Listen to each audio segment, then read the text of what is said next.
Hi, I'm Jason, a 21-year-old who's been through more than most at my age.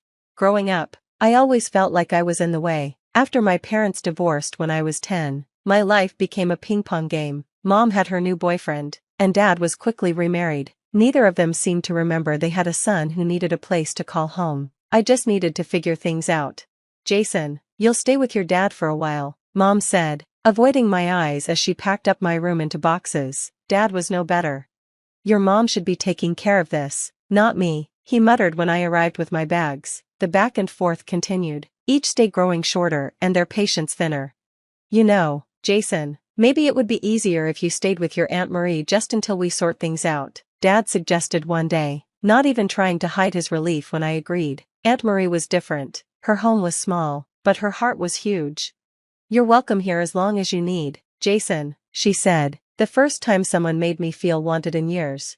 Why don't they want me, Aunt Marie? I asked one night, the weight of my parents' neglect heavy on my young shoulders. It's not about you, Jason, it's their loss, not yours, she replied, her words a balm to my aching heart. Living with Aunt Marie wasn't just about having a roof over my head, it was about building a life. Every school morning started with her famous pancakes and ended with her at the kitchen table, helping me with homework. She was more than a guardian, she was my biggest fan and toughest critic all rolled into one. You're smarter than you think, Jason, apply yourself, and you'll go far, she'd say, pushing me to dig deeper in my studies. Under her guidance, I started excelling in school. It wasn't just about making good grades, it was about proving to myself that I could be someone who wasn't defined by my parents' abandonment. Every A on a test, every successful project, wasn't just a win for me, it was a win for us. As I grew older, interactions with my parents became increasingly rare and emotionally distant. Phone calls on birthdays or a card during the holidays were the extent of their efforts, each one feeling more like an obligation they couldn't wait to fulfill. Hey sport, how's school? Dad would ask with an almost scripted detachment. It's going well, thanks, I'd reply, keeping it brief. The calls usually ended as quickly as they started, leaving a hollow feeling that lingered a bit longer each time. But Aunt Marie's presence made up for it all. She was there for every important moment, my first soccer goal, my high school graduation, and every small victory in between. It's not where you come from, Jason, it's where you're going, remember that, she'd remind me whenever I felt the sting of parental neglect. By the time I was ready for college, I had grown into a strong, independent young man, largely due to her influence. Aunt Marie drove me to college orientations, helped me fill out applications, and celebrated with me when the acceptance letters came in. We did it, Aunt Marie, I told her the day I got my acceptance to State University, my first choice. We sure did, kiddo, she replied, her eyes misty with pride. Her unwavering support wasn't just about fulfilling a duty, it was about providing me with the foundation of love and encouragement every child deserves. As I moved into my college dorm, looking back at her waving from the car, I knew that no matter where life took me, the lessons she taught me and the love she gave would always be with me, guiding me forward. The news came during my sophomore year of college. My grandfather, whom I hadn't seen much since I was a kid due to my parents' split but whom I loved very much, had passed away. The news hit me like a thunderbolt, a shock I hadn't anticipated, but the real surprise wasn't just his passing, it was what he left behind for me. According to his will, I was to inherit $1 million. I remember sitting in the lawyer's office, feeling a mix of grief and disbelief. Your grandfather always spoke highly of you, Jason, he believed in your future, the lawyer told me as he handed over the documents. I was overwhelmed. My grandfather had watched from a distance, but still saw something in me worth believing in. It was a stark contrast to my parents, who seemed to have forgotten I existed unless it was convenient for them. The inheritance felt like a validation of my efforts and my worth, a reward for all the pain caused by my parents' neglect and abandonment. But it also brought an unexpected complication, the sudden reappearance of my parents. Almost overnight, they were back in my life, their affection overflowing in a way that felt jarring and insincere. Jason, we've missed you so much, Mom said over the phone, her voice dripping with an emotion that didn't quite reach her words. We were just thinking about how long it's been since we all got together, Dad added, as if years of neglect could be brushed aside. Their timing seemed too coincidental to be genuine. It was clear they were aware of the inheritance, and it pained me to realize their sudden interest was likely driven by the knowledge of that $1 million. The calls and messages increased, each filled with feigned concern and hollow sentiments. "We should catch up, Jason. It's been too long," Mom would say, but all I could hear was the unspoken, "We should talk about that money." I found myself in a tough position, torn between the desire to finally have my parents back and the nagging suspicion that their motivations were purely financial. The internal conflict was exhausting, and I leaned heavily on Aunt Marie's wisdom. "They're your parents, Jason, but be careful," she cautioned, her protective nature always at the forefront. "People don't change overnight." As the reality of their intentions became clearer, I braced myself for the inevitable confrontation. I knew I had to confront their sudden change of heart head-on, and I braced myself for what was quickly shaping up to be a significant conflict, one that would test not just my resolve, but the very nature of our familial bonds. The pressure built rapidly after my parents re-entered my life, with each conversation subtly steering towards finances. It wasn't long before the veil was lifted entirely. During a particularly blunt call, my father laid out their true intentions with unsettling clarity. "Jason, I've got some debts that have piled up, and your siblings need support for their education. You have the means to help," Dad said, his voice a mix of faint casualness and desperation. The word family suddenly became a tool wielded with precision to guilt me into opening my wallet. My initial shock at the directness of his request quickly turned to frustration. "We haven't really been a family for years, Dad. Why am I only hearing from you now, and only when you need something?" I countered, my voice firm despite the turmoil inside. "It's not like that, Jason. We've always cared about you," Mom chimed in, her tone soothing but lacking sincerity. The conversation escalated into a confrontation as I challenged their sudden affection. "You can't just walk back into my life and expect me to solve your problems. Where were you when I needed you?" I demanded. "We made mistakes, Jason. We're trying to make things right," Dad replied, his voice strained, but their apologies felt empty and their reasons self-serving. The more we talked, the clearer their motives became, and my resolve only strengthened. I remembered all those years with Aunt Marie, the stability and love she provided without expecting anything in return. That was what family was supposed to be. "No, I can't help you," I finally stated, each word solidifying my decision. "I have my own life to build and responsibilities that don't include fixing your mistakes." The silence that followed was telling. The disappointment was palpable. But with the pain of the confrontation came a deep sense of relief. I had stood up for myself, establishing boundaries that were long overdue. As I sat back, the weight of the conversation pressing down on me, I recognized it as a pivotal moment, one that redefined the dynamics of our relationship. I was no longer the child left behind. I was an adult taking control of my life and my choices. The confrontation, though painful, was necessary. It marked a significant turning point in my journey, reinforcing my independence and my commitment to live a life defined not by the past, but by the values and people who truly mattered. With the decision to stand firm made, I knew I needed to ensure my future and my inheritance were protected. I met with a lawyer to explain the situation and my intentions to invest wisely and secure both my and Aunt Marie's futures. The lawyer advised me on setting up trusts and investment accounts that would safeguard the money and allow it to grow responsibly. "Let's make sure your financial future is as secure as possible, Jason. You've got a good head on your shoulders," the lawyer remarked, approving of my plans to prioritize education and long-term investments. With legal protections in place, I felt a profound sense of relief. For the first time in a long time, I was making decisions entirely on my own, free from manipulation or guilt. Returning home to Aunt Marie, who had been my rock throughout this entire ordeal, I sat at our old kitchen table, the same one where we'd shared countless meals and conversations. I told her everything. "Aunt Marie, I've taken care of the inheritance. There's something else. I've set up a fund for us, for the home improvements you've always talked about and maybe even a trip to Europe, like you've always wanted," I said, watching her reaction closely. Tears welled up in her eyes as she reached across the table and squeezed my hand. "Jason, you didn't have to do that. I didn't take care of you for any of this." "I know, Aunt Marie," I replied, my voice thick with emotion, "but you gave me a family when I had none. You deserve everything and more. You are the most deserving person of this money. You're the one who took care of me, taught me love, and gave me attention. You are my true mother."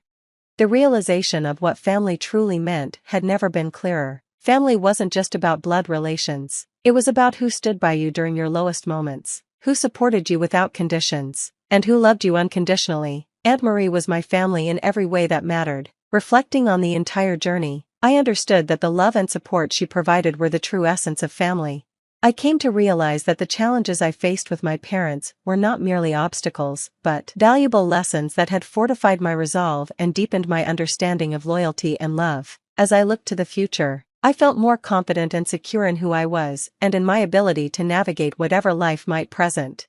With Aunt Marie by my side and a clear path ahead, I was ready to embrace new possibilities. I understood that true wealth wasn't measured by my bank account but by the relationships that had endured and the resilience I had gained. The clarity about what truly matters and the strength to stand up for myself were the real inheritances from my grandfather and father. These lessons would guide me long after the money was spent, ensuring that I lived a life rich in love and integrity, a life that Aunt Marie and I would build together. That concludes our story. Now, here's a question for you. Is it ever justifiable to cut off family members financially if they only show interest when they want something? Share your thoughts and experiences in the comments below. If you found this story impactful, please hit the like button and subscribe to the channel for more thought-provoking content. Your support helps us bring these stories to light. Let's continue the conversation and explore these complex family dynamics together. The yellow daffodil on my desk feels like mockery now. Just this morning, it was hope. A small gesture from a grateful client that made me smile.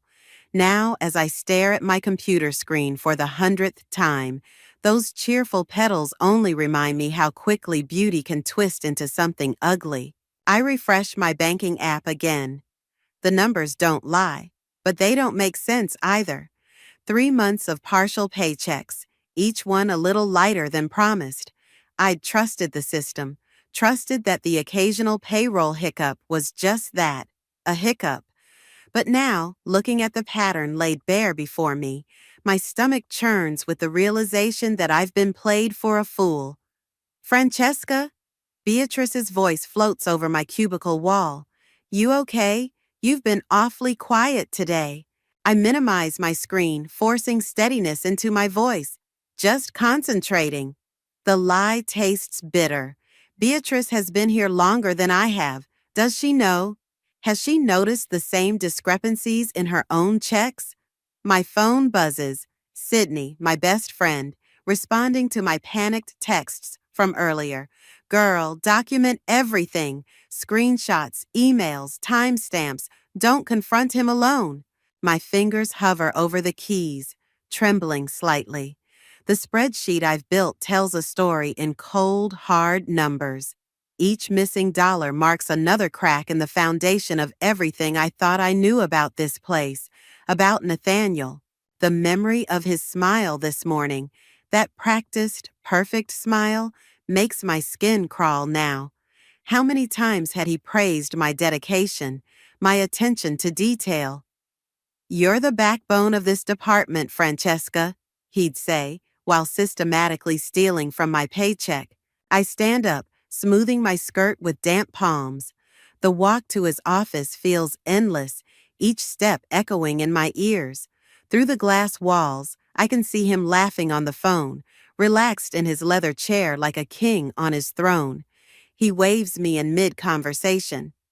Listen, I'll call you back. Yes, absolutely. Dinner at 8. He sets down his phone, fixing me with that $1,000,000 smile. Francesca, what can I do for you? There's something wrong with my paychecks. My voice sounds smaller than I mean it to.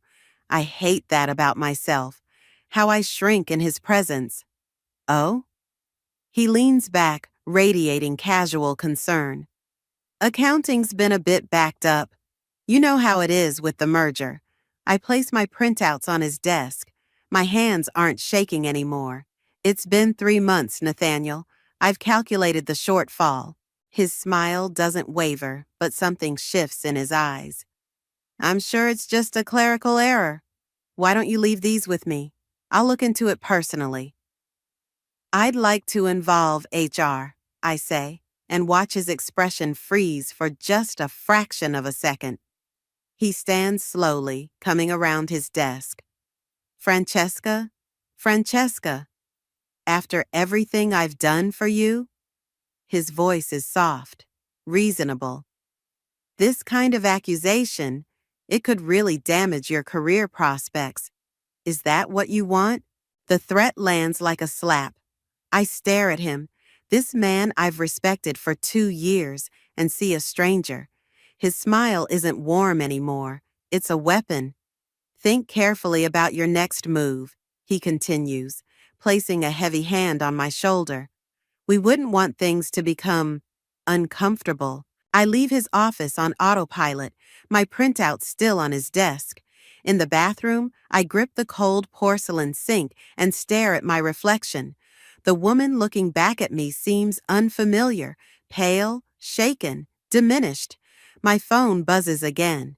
Sydney, what happened? Call me. But I can't call her. Not yet. Because calling means speaking the truth out loud, that my boss is stealing from me, that he's probably stealing from others, that everything I've worked for is built on quicksand. Back at my desk, the daffodil catches my eye again. Without thinking, I pick it up and drop it in the trash. Its cheerful yellow face disappears beneath a pile of shredded papers.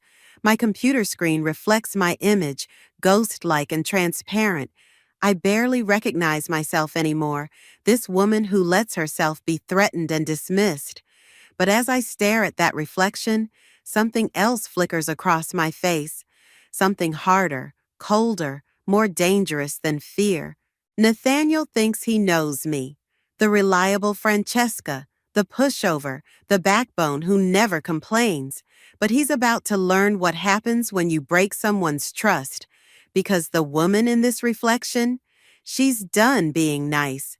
The rhythmic pounding of my feet on the treadmill can't drown out Nathaniel's voice in my head. Think carefully about your next move. My lungs burn as I push harder, faster, trying to outrun the humiliation of yesterday's confrontation. You're going to break that thing, Sydney says from the treadmill next to mine. She's barely sweating while I'm drenched, my ponytail plastered to my neck. Our Saturday morning gym sessions usually clear my head. Today, it's just making me more aware of how trapped I feel. I punch the speed down, letting myself coast to a walk. I talked to HR this morning. Sydney's stride falters. And? Lorelei gave me the corporate runaround, said they'd look into it, but needed time to review the payroll records. I grabbed my water bottle, squeezing it too hard. She wouldn't meet my eyes, Sid, like she knew something but couldn't, or wouldn't, tell me. That's not normal, Sydney says, her lawyer brain clearly spinning. Have you checked if others? I tried asking Beatrice. She changed the subject so fast it gave me whiplash. The memory stings. My one work friend, and she'd practically sprinted away when I brought up paychecks. We cool down in silence, but I can feel Sydney watching me. She's known me since college. She can read the storm brewing behind my calm facade. Back in the locker room, she finally says what I know she's been holding back. You need to start looking for another job. And let him win? The words come out sharp enough to turn heads. I lower my voice. If he's doing this to me, he's doing it to others. Someone has to stop him. And that someone has to be you? Sydney's voice is gentle, which somehow makes it worse. You're talking about going up against a senior executive with friends in high places. He could blacklist you in the industry. So I should just roll over, let him steal from me? No, but... She grabs my arm as I start to turn away. Listen to me. This morning I did some digging. Nathaniel's been named in 3 separate wrongful termination suits in the past 5 years, all settled out of court, all sealed records. The bottom drops out of my stomach. How did you? I have access to legal databases, remember? The pattern's there if you know where to look. He finds whistleblowers, discredits them, forces them out. Then the company pays hush money to make it go away. I sink onto a bench, my legs suddenly weak. That's why Beatrice wouldn't talk to me. She knows what happens to people who speak up. Sydney sits beside me, her shoulder pressed against mine. You're not alone in this, but we have to be smart. Whatever you decide to do, You need proof that's impossible to ignore. My phone chimes. An email from Lorelei in HR. My hands shake as I open it. After reviewing your inquiry, we find no evidence of payroll discrepancies. All payments have been processed according to standard procedures. If you have further concerns, please discuss them with your direct supervisor. The words blur as tears of rage fill my eyes.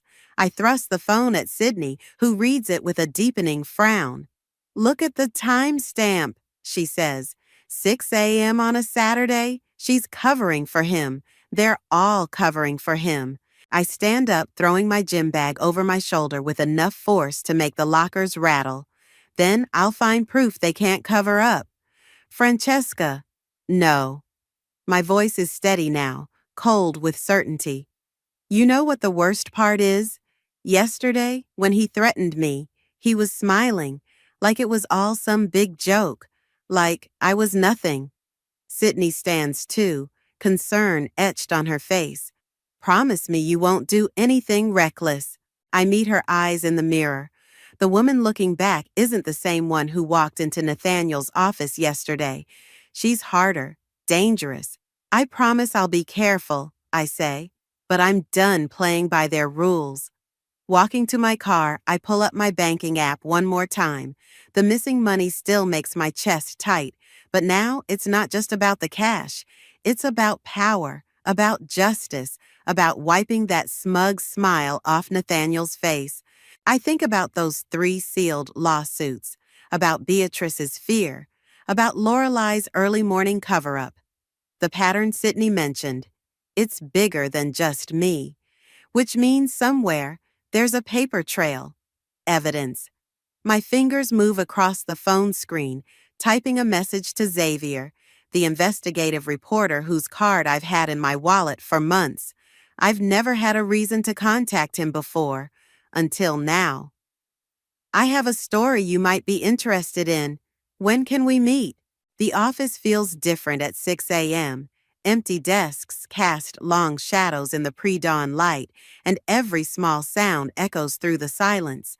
My fingers move across my keyboard with practiced stealth. I've been coming in early all week, piecing together the puzzle of Nathaniel's deception one spreadsheet at a time. You shouldn't be here. I nearly jump out of my skin. Ryder stands in my cubicle entrance, his usual smirk replaced by something harder. He's holding a coffee cup from the shop down the street, the same place Nathaniel gets his morning brew. I could say the same to you, I reply, trying to keep my voice steady as I minimize my screen. Early meeting? With Nathaniel. He steps closer, setting his coffee on my desk. He mentioned you've been asking questions. Of course he has. My skin crawls at the thought of them discussing me over their morning coffee. Just trying to resolve a payroll issue. Right. Ryder leans against my desk, too close for comfort. Look, Francesca, I like you, so let me give you some friendly advice. Drop it. Why? I meet his gaze directly. Are your paychecks short too? Something flickers across his face. Guilt? Fear? But it's gone in an instant, replaced by that practiced corporate mask. I'm up for the senior analyst position. I've worked too hard to let anyone rock the boat now. The pieces click into place. That's why you're here so early. You're his new protege. Someone has to be. He straightens up, adjusting his perfectly knotted tie. Just think about what you're risking and who you might take down with you. After he leaves, I sit in the growing morning light, my hands shaking slightly. Opening my email, I find Xavier's response from last night. Coffee 9 a.m. Come alone. The cafe is busy with morning rush when I arrive. Xavier sits in a corner booth, looking exactly like his website photo. Intense eyes, pressed shirt, the kind of face that makes people want to confess their secrets. You must be Francesca. He doesn't stand, just gestures to the seat across from him. Tell me why I'm here. I pull out my laptop, turning it to face him. 3 months of doctored payroll records. Not just mine, I've found discrepancies in at least 5 other accounts. He glances at the screen, unimpressed. Payroll fraud isn't exactly front-page material. What about 3 sealed wrongful termination lawsuits? That gets his attention. And systematic intimidation of employees who speak up? Xavier leans forward, his coffee forgotten. You have proof? Some, not enough. I take a deep breath, but I know where to find more. He studies me for a long moment. Why are you really doing this? Revenge? Justice. The word comes out harder than I intend.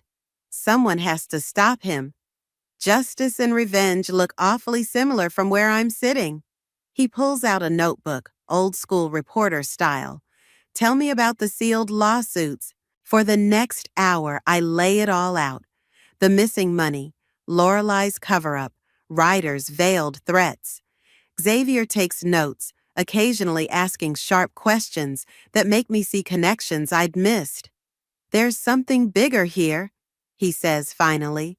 These numbers you found, they're too neat, too careful. This isn't just about skimming payroll. What do you mean? I mean, he's cut off by my phone buzzing. It's a message from Beatrice. Where are you? Nathaniel called emergency department meeting. 10 minutes. My heart races. I have to go. Xavier grabs my wrist as I stand. Be careful. Men like Nathaniel, they don't just steal money, they steal lives. The department meeting is already in full swing when I slip in. Nathaniel stands at the front, radiating authority in his tailored suit. His eyes find me as I take a seat, and his smile doesn't waver. As I was saying, in light of recent concerns about our payroll system, we'll be implementing new security measures. All financial queries should now go through proper channels, meaning me. My blood runs cold as I spot Ryder in the corner, watching me with something like pity. Nathaniel's still talking, but all I can hear is the message beneath his words. I'm in control. Don't fight it. Back at my desk, a new email waits in my inbox. From an anonymous account, subject line empty. Inside is a single line. Loading dock, midnight Thursday, bring a flash drive. I stare at the words until they blur, my heart pounding. This is it, the evidence I need, gift wrapped by someone on the inside. Or it's a trap, designed to catch me in the act.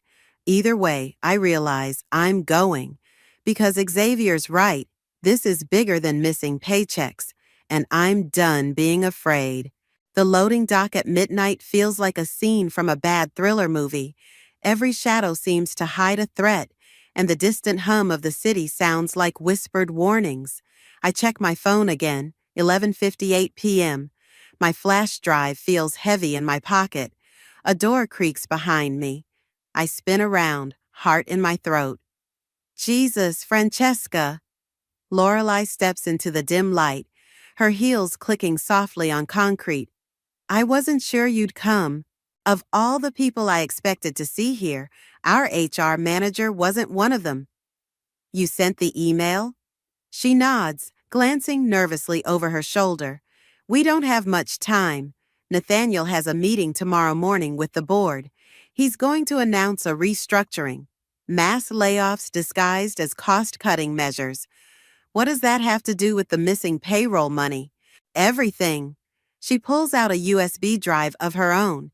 He's been siphoning funds for months, building a cushion to protect himself when it all falls apart. The company's bleeding money, but he's making sure his golden parachute is well funded. My mind races, and the layoffs are his cover story? He's going to blame poor performance, point fingers at middle management. Meanwhile, he walks away clean with millions. She hands me the drive. Everything's here, transfer records, fake accounts, board meeting minutes. I've been collecting it for months. Why help me now? Lorelei's face hardens. Because my name's on that layoff list, along with everyone else who knows too much. A door slams somewhere above us. We both freeze. Go, she whispers. If anyone asks, You never saw me. I'm halfway to my car when I hear voices carrying across the parking lot. Nathaniel and Ryder heading toward the loading dock. I duck behind a concrete pillar, holding my breath. Sure about this? Ryder's voice uncertain. Getting cold feet? Nathaniel's laugh echoes. Remember what we discussed. Your promotion comes with certain expectations. I know, but the layoffs are necessary sacrifices. You want to play in the big leagues? This is how it's done. Their voices fade as they enter the building. I wait 5 more minutes before racing to my car, my hands shaking so badly I can barely get the key in the ignition. At home, I plug in Lorelei's drive with trembling fingers. File after file opens before me. Spreadsheets, emails, meeting notes. It's all here, laid out in cold digital clarity. The scope of Nathaniel's scheme is staggering. My phone buzzes, Sydney calling. I've been avoiding her since our gym conversation, but right now, I need my best friend's clear head. You're still up? She answers. I need you to look at something. Now. 20 minutes later, Sydney sits at my kitchen table, scrolling through documents while I pace. This is... Jesus, Francesca. This isn't just fraud. This is systematic corruption. I have to get this to Xavier. Wait. She grabs my arm, stopping my nervous movement. Think this through. Lorelei gave you this out of nowhere after stonewalling you for weeks? She's on the layoff list. Or she's setting you up. Sydney's lawyer voice is in full effect now. What if Nathaniel put her up to this? Give you falsified documents, catch you trying to leak them? I sink into a chair, the weight of doubt crushing my chest. So I do nothing? Let him destroy people's lives? No, she squeezes my hand. But we do this smart. I know someone in the DA's office. Let me have them look at these files first. Make sure they're legitimate. There's no time. The board meeting is exactly why we need to be careful. If we move too fast and get this wrong, Nathaniel wins. I close my eyes, seeing Lorelei's face in the loading dock shadows, hearing Nathaniel's casual cruelty to Ryder. When I open them again, Sydney's watching me with concern. Give me until morning, she says. Please. My phone chimes, an email from Xavier. Need to meet, have information about previous lawsuits. Urgent. I show Sydney the message. She reads it twice, then looks at me with resignation. You're going to meet him no matter what I say, aren't you? I'll wait for your contact to verify the files, I promise, but I need to know what Xavier's found. She stands, gathering her things. Just be careful. Remember what we talked about. Revenge and justice looking the same in the dark. After she leaves, I sit in my quiet apartment, staring at the flash drive that could destroy Nathaniel or me. Tomorrow will change everything, one way or another. The thought should terrify me, but instead I feel strangely calm. Because Sydney's wrong about one thing, in the dark is exactly where justice needs to be right now. And I'm done being afraid of the shadows.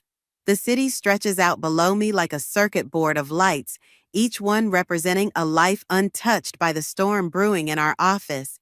I've escaped to the roof during lunch, needing space to process Xavier's bombshell from our morning meeting. The previous lawsuits weren't just about wrongful termination, he'd told me, sliding photos across the cafe table.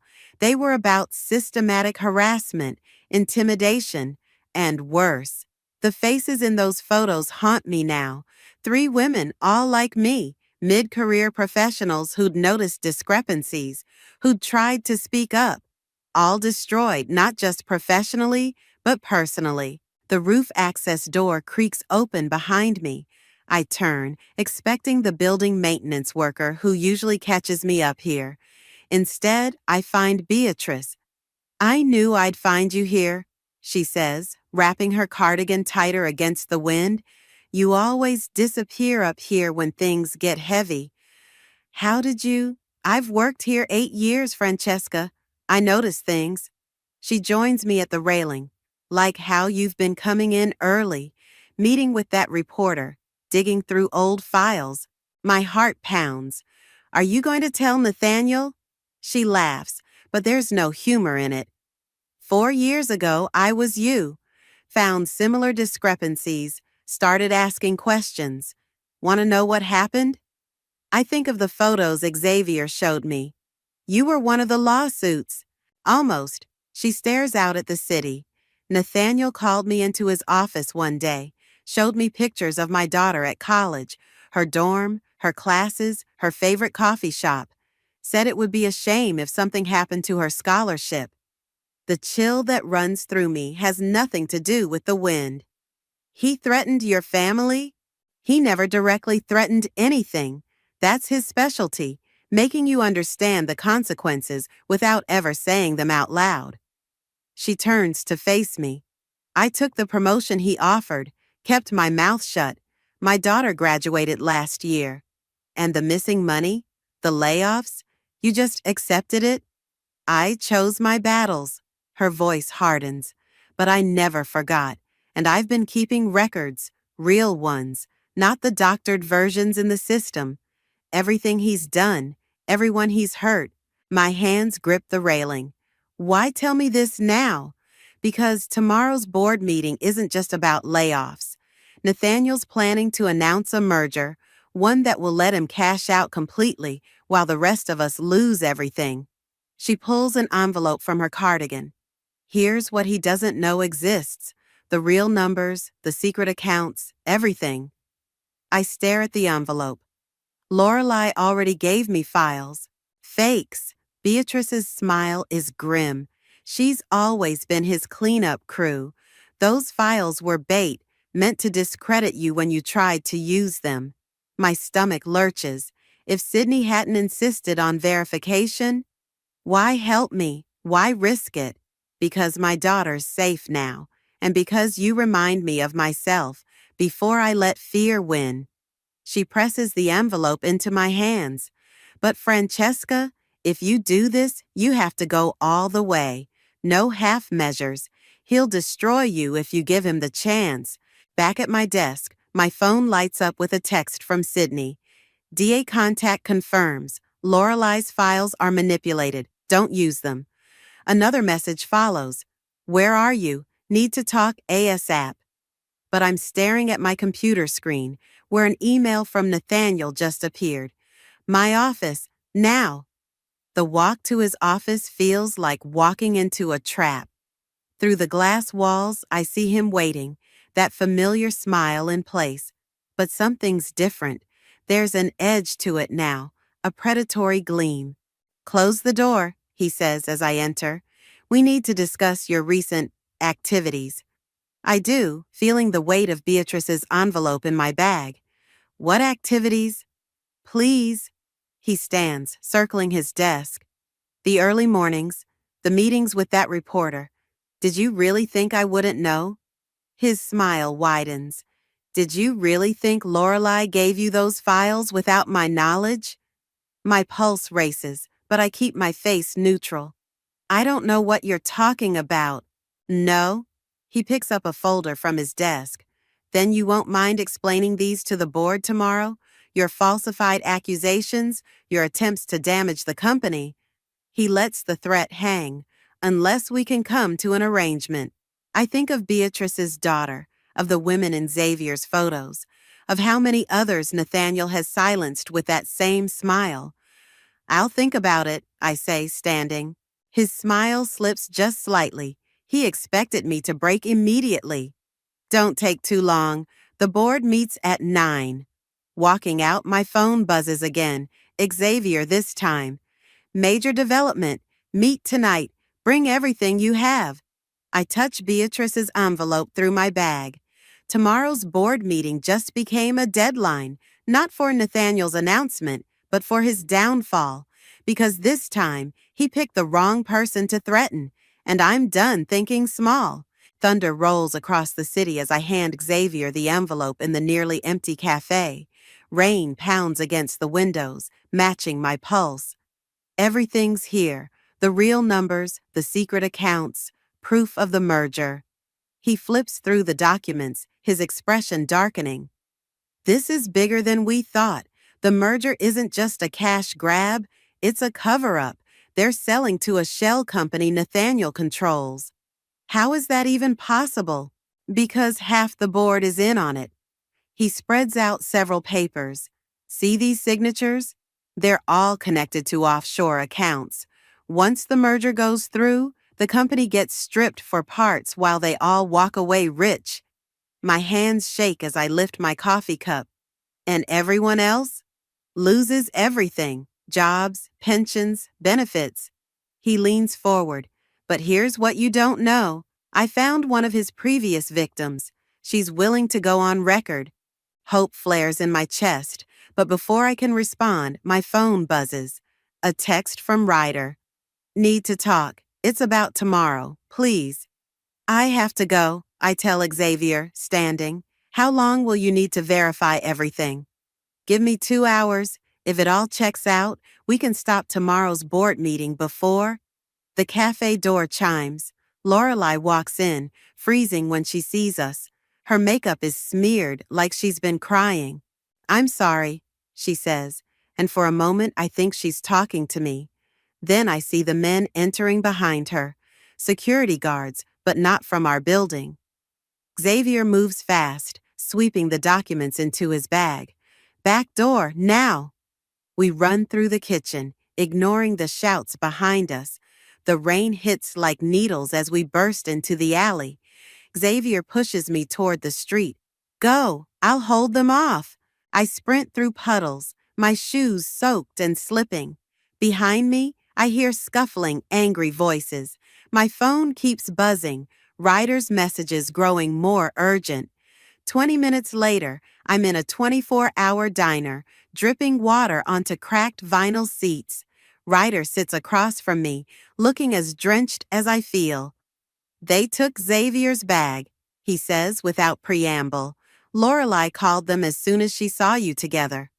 Why are you telling me this? He stares into his untouched coffee. Because I thought I wanted what Nathaniel promised. The promotion, the power, the money. But watching him destroy people, he looks up, and I see real fear in his eyes. He's going to announce the merger tomorrow, and anyone who knows the truth either disappears or becomes complicit. Like you? I saw what he did to the others, what he's planning for you. His hand shakes as he reaches for his phone. I've been recording our conversations, everything he said about the merger, the threats, all of it. Hope rises again, but I force it down. Why should I trust you? Because I'm on the layoff list too. He needed someone to blame when it all falls apart. The ambitious young executive who cooked the books. I found the paperwork this afternoon. My phone buzzes again, Sydney this time. Xavier just called. Are you safe? I have to go, I tell Ryder standing. Wait. He grabs my wrist. There's more. The board meeting, it's not at 9. He moved it to 8. He knows you're planning something. Rain is still falling as I race to Sydney's apartment. She opens the door before I can knock, pulling me into a fierce hug. Xavier's okay, she says immediately. Shaken up, but they didn't hurt him. The documents, gone. I sink onto her couch. Everything Beatrice gave me. Not everything. She hands me her laptop. Xavier emailed me copies before the meeting, and with Ryder's recordings. It's not enough.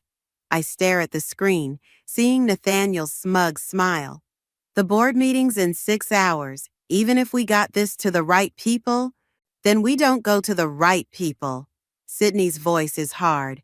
We go to everyone. Xavier has a contact at the local news station. If we can't stop the meeting, we can make sure everyone knows what happens in it. My phone lights up one last time. Nathaniel. My office, 7 a.m., last chance to make the smart choice. Lightning flashes outside, illuminating Sydney's determined face. Whatever you're thinking, I'm with you. I think of Beatrice's daughter, of Lorelei's tears, of Ryder's fear, of all the people Nathaniel has threatened and broken and betrayed. The rain drums against the windows like a countdown. No more smart choices, I say, opening my laptop. It's time to be dangerous, because in 6 hours, either Nathaniel's empire burns or I do. And I'm done playing by his rules. The office feels like a powder keg at 6:55 a.m. Every footstep echoes with possibility. Every shadow holds potential allies or enemies. My heels click against marble as I approach Nathaniel's office, where he waits behind glass walls like a spider in its web. My phone vibrates silently, Sydney confirming everything's in place. Xavier's news contact is standing by. Ryder's recordings are uploaded and ready. One press of a button, and it all goes public. But first, I have to give Nathaniel one last chance to destroy me. Right on time, he says as I enter, gesturing to the chair across from him. I've always appreciated your punctuality. I remain standing. The board meeting's been moved to 8. Ah, his smile doesn't waver. News travels fast. Please sit. We have much to discuss. I do, feeling the weight of my phone in my pocket. In 30 minutes, the first board members will arrive. In 65 minutes, everything changes. He slides a document across his desk. Your resignation letter, citing personal reasons, effective immediately. Sign it, and this all goes away. I'll even provide a glowing reference. Like you did for the others? His eyes sharpen. I've been more than patient with your investigation. That ends today. Sign or face the consequences. What consequences? I lean forward. The fake documents you had Lorelei plant? The security team that attacked Xavier? Or something more personal, like what you did to Beatrice's daughter? The smile finally slips. Careful, Francesca. You're making accusations you can't prove. Actually, I pull out my phone, showing him the screen. A live stream of the local news station where a banner reads, "Breaking news, corporate corruption exposed." I can prove everything. He moves faster than I expect, reaching for my phone, but I'm already standing. It's too late. The story's running. Your offshore accounts, the merger details, the threats, everything. You're bluffing. But he's checking his own phone now, face darkening as messages pour in. The door opens. Lorelei stands there, pale but determined. The board members are arriving early. They've seen the news. Nathaniel's mask cracks completely. What did you do? What you taught me to do. I meet his gaze steadily. I protected myself. Those documents you stole last night, copies, the security team you sent, recorded everything, every threat, every scheme, every person you've hurt. It's all out there now. He laughs, but it's hollow. And you think that matters? The board will bury this. They always do. Not this time. Ryder appears behind Lorelei, holding up his phone, because I sent them something else. Proof of how you plan to scapegoat them in the merger. They're not happy, Nathaniel. Voices approach down the hall. Angry voices. Board members, executives, legal team. Nathaniel's face goes from rage to calculation to something like respect. Well played, he says softly. I didn't think you had it in you. But remember, you've become exactly what you hated. Using threats, manipulation, betrayal. No. My voice is steady despite my pounding heart. I became what you feared, someone who fights back. The door bursts open. A flood of suits and security personnel pour in. In the chaos, I see Beatrice watching from the hallway, silent tears on her face. Beyond her, other employees gather, watching their untouchable boss finally face consequences. Nathaniel Rodriguez? A man in a dark suit steps forward. I'm with the SEC. We need to discuss some irregularities in your financial records. Everything moves quickly after that. Nathaniel's led away, his face a mask of cold fury. Board members huddle in corners, whispering frantically. My phone buzzes continuously, Sydney, Xavier, news outlets seeking comment. I stand at my desk later, packing my things. Not because I'm fired or resigned, but because I choose to leave. The company will survive, restructure, recover. But I need something new, something untainted by all this. Hey, Ryder appears, looking exhausted but relieved. The board's naming an interim CEO. They're promising full audits, transparency, the works. Good. I close my box of belongings. Take care of things here? He nods, understanding. What will you do now? Through the windows, I can see news vans gathering below. My phone shows messages from other whistleblowers, reaching out with their own stories. Xavier's already talking about a bigger investigation. I'm going to keep fighting, I say, picking up my box, just differently now. As I walk out, employees stand in silent solidarity. Some nod, some smile, some just watch. I pass Beatrice's desk, where a fresh daffodil sits in a small vase, a symbol of new beginnings. Outside, the morning sun feels different on my face, warmer, cleaner, like everything that felt impossible yesterday is suddenly within reach. My phone buzzes one last time. Sydney. Ready for breakfast? We have work to do. I smile, stepping into the light.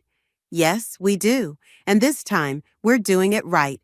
The whispers follow me through the office corridors, but they're different now.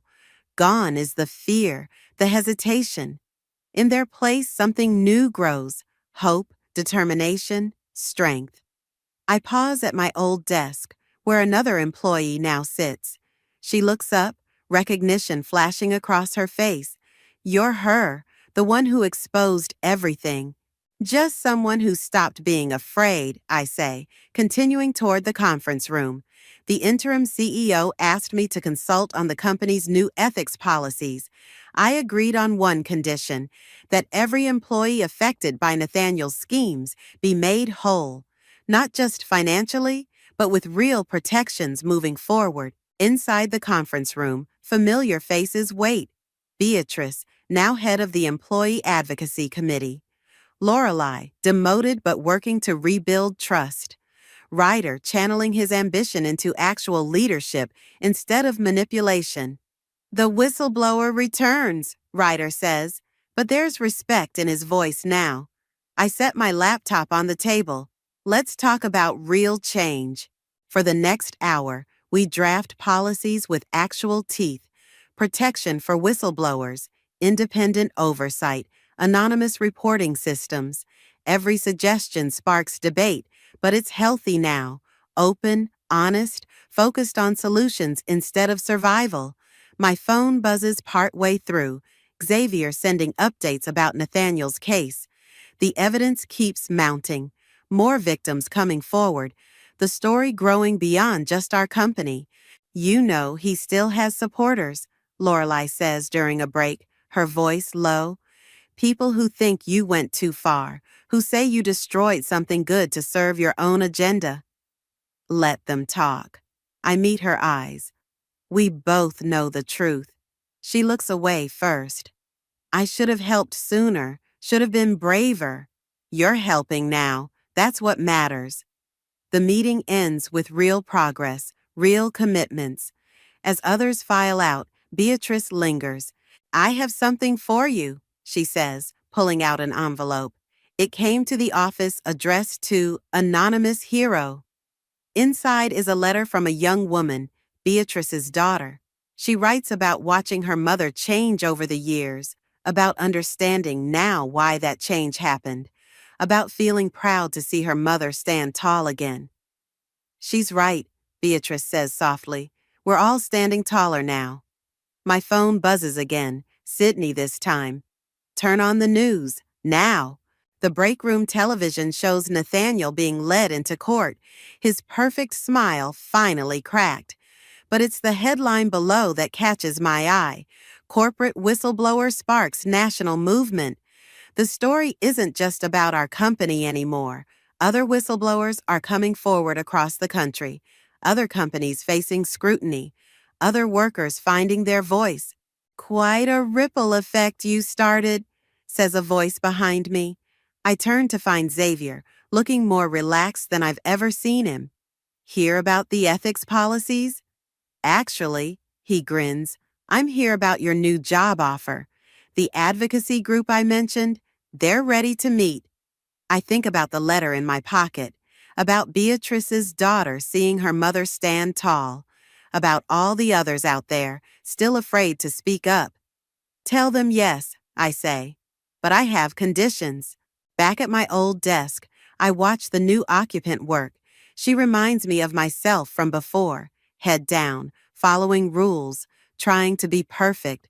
But when she looks up again, I see something different in her eyes, something that wasn't there in mine back then. She knows she has power now. They all do.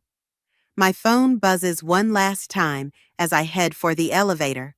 An unknown number, but I recognize the area code from the prison where Nathaniel awaits trial. I delete the message unread. Outside, the city feels different. Not because it's changed, but because I have. The buildings still stretch toward the sky. People still hurry along the sidewalks. Life still moves at its relentless pace. But now I see the hidden stories behind every window. The quiet battles being fought in fluorescent-lit offices. The small acts of courage that can spark revolutions. Sydney waits by her car, ready for our meeting with the advocacy group. Ready to change the world? I think about that first missing paycheck, about how small I felt in Nathaniel's office, about how fear can make us forget our own strength. No, I say, smiling as I get in the car, ready to help others change it themselves. Because that's the real victory. Not just finding my voice, but helping others find theirs. One story at a time, one truth at a time, until the whispers become a roar that can't be silenced. The last morning I spent with my husband, he made me coffee exactly the way I liked it, strong enough to paint with, just a whisper of cream. I remember watching his hands as he stirred, those familiar fingers wrapped around the spoon, thinking how lucky I was that this man knew me so completely. "You're staring again, Chloe," Colin said, sliding the mug across our marble kitchen island. His smile had that early morning softness I'd fallen in love with 12 years ago. Just appreciating the view, I wrapped my hands around the warm ceramic, breathing in the rich aroma. "Someone has to stroke your ego before you face the board meeting." He leaned across the counter and kissed me, tasting of toothpaste and promise. "I'd rather you stroke something else." Later, I laughed, pushing him away. Some of us have actual work to do. The autumn sunlight streamed through our kitchen windows, painting everything in honey gold. It was the kind of perfect October morning that made me believe in forever. Crisp air, leaves dancing outside, the comfortable rhythm of our shared routine. Colin adjusted his tie in the reflection of the microwave, and I pretended not to notice him checking his phone for the third time in 5 minutes. "Nervous about the presentation?" I asked, though I knew he'd nail it. He always did. "Just want everything perfect." He ran a hand through his dark hair, messing it up in exactly the way that made my heart skip. "Speaking of perfect, dinner tonight? That new place on Madison? The one with the month-long waiting list?" I may have pulled some strings. His grin was infectious. 8 o'clock? It's a date. I stood up, smoothing my skirt. "Though I should warn you, Cameron's been talking my ear off about their wine list. I might get carried away." "Get as carried away as you want." He grabbed his briefcase, then paused. "Hey, I love you, you know that." Something in his voice made me look up. For a split second, there was something in his eyes. Something heavy, almost sad. But then he smiled, and it was gone so fast, I convinced myself I'd imagined it. "Love you too," I said, watching him head for the door. "Knock 'em dead." Those were the last words I said to my husband before the call came. Before everything I thought I knew about my life shattered like a wine glass hitting concrete. I was in the middle of a budget meeting when my phone lit up. Unknown number. I usually ignored those. But something, intuition, fate, whatever you want to call it, made me excuse myself to answer it. Mrs. Walsh, a woman's voice, clinical and careful. This is Mount Sinai Hospital.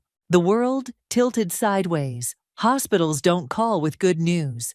There's been an accident, your husband's car. The rest blurred into white noise. Words like impact and pronounced at the scene floated past me like debris in a flood. I remember sliding down the wall, my knees giving out. Remember my assistant Jonah finding me there, phone still pressed to my ear long after the call ended. I didn't cry, not then. Instead, I went numb, operating on autopilot. As I called our lawyer, contacted the funeral home, did all the terrible things you're supposed to do when your world ends.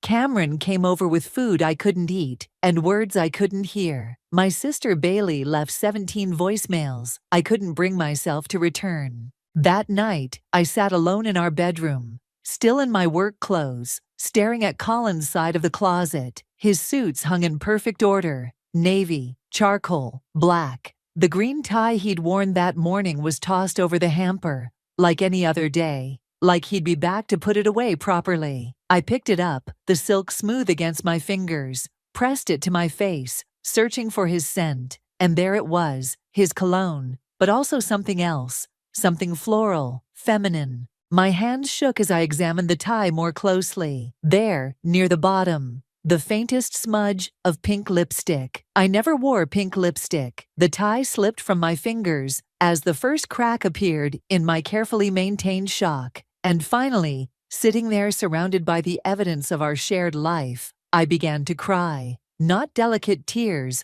but ugly, violent sobs that tore through me like shrapnel. I cried for the man I'd lost, for the life I thought we had. But mostly, I cried because some part of me, the part that noticed the phone checks, the late meetings, the subtle shifts in his behavior, had known something was wrong, and I'd chosen not to see it. I didn't know then that the lipstick was just the beginning. Didn't know that in less than 48 hours, I'd discover exactly how deep the betrayal went. But that would come later. That night, I just cried until there was nothing left inside me but hollow space and questions without answers. And somewhere in that emptiness, something else began to take root. Something cold and sharp and hungry for truth. Funerals have a way of making everything feel like a dream. Standing in the church vestibule, I watched people file past in a blur of black clothes and sympathetic murmurs. My dress felt too tight, my shoes too sharp. Everything was wrong, but in ways I couldn't quite name. "You're doing great," Cameron whispered, squeezing my hand. She hadn't left my side since arriving that morning, armed with coffee and emergency mascara. "Just breathe." I nodded, not trusting my voice. The lipstick-stained tie was buried in my dresser drawer, along with all the questions it raised. Today wasn't about questions. Today was about surviving. The church filled quickly. Colin had been well-liked, successful. Partners from his firm occupied the first few rows, their wives clutching tissues with manicured hands. Our neighbors, our friends, even his old college roommate who'd flown in from Seattle, all here to say goodbye to a man I was starting to realize I might never really knew. Still no sign of Bailey. My calls had gone straight to voicemail for 2 days straight. Even our mother, who'd been dead for 5 years, would have been appalled at her absence. "The service is about to start." Jonah appeared at my elbow, radiating quiet competence. "Do you want me to say something about the eulogy?" I shook my head. "I'll do it. I have to." The walk to the podium felt endless. My heels clicked against marble, each step echoing like gunshots in the hushed sanctuary. The sealed casket loomed to my left, draped in white roses. I forced myself not to look at it. My voice cracked. I gripped the podium harder, knuckles white. Colin was the kind of man who made everything seem possible. The words tasted like ash in my mouth. Every carefully crafted sentence about his kindness, his generosity, his love, they all felt hollow now.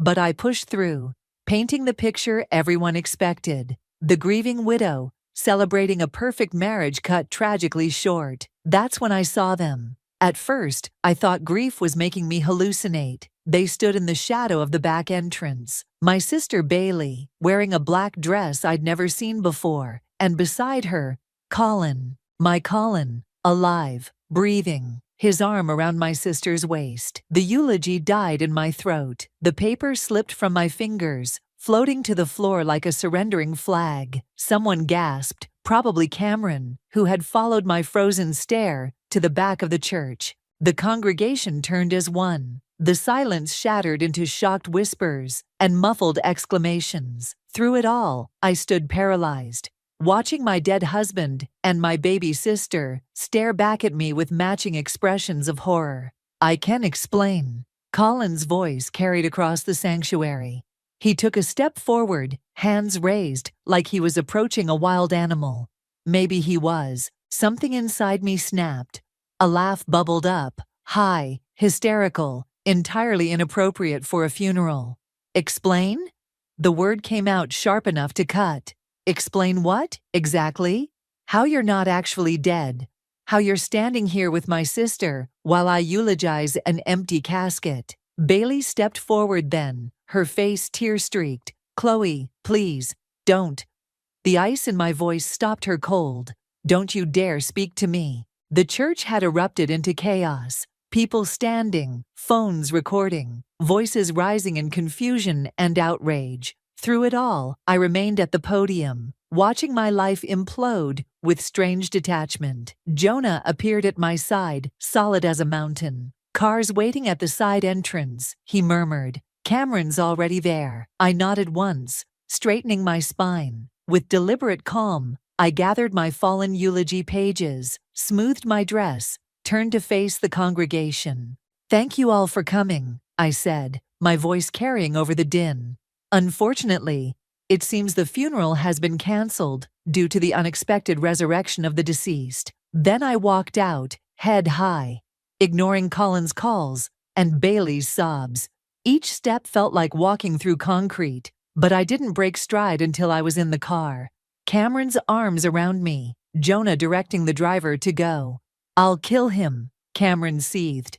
"I'll actually kill him." "No," I said, watching the church recede through the tinted windows. My hands had stopped shaking. The numbness was back, but different now. Not the fog of grief, but the clarity of purpose. Death would be too easy. I thought of the lipstick on the tie, the missed calls, the perfect coffee and careful goodbye, all the pieces clicking into place like a poison puzzle. "Chloe?" Jonah's voice was careful. "What do you want to do?" I turned from the window, meeting his concerned gaze. "I want to destroy them," I said simply. "Both of them. And I want them to feel every second of it." The car turned onto the highway, carrying me away from the funeral that wasn't. Behind us, my old life lay in ruins. Ahead, something new was taking shape. Something made of rage and betrayal, and the kind of cold fury that could reshape worlds. They thought they'd broken me. They were about to learn how wrong they were. 3 days after my husband crashed his own funeral,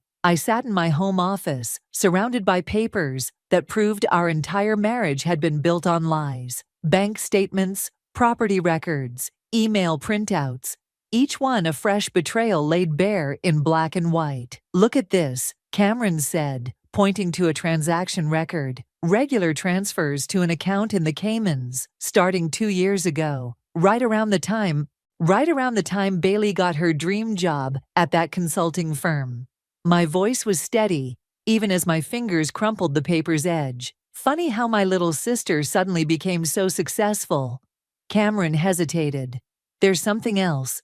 She slid another document across my desk. "The beach house in Martha's Vineyard. It's not in Colin's name anymore. He transferred ownership to Bailey 3 months ago."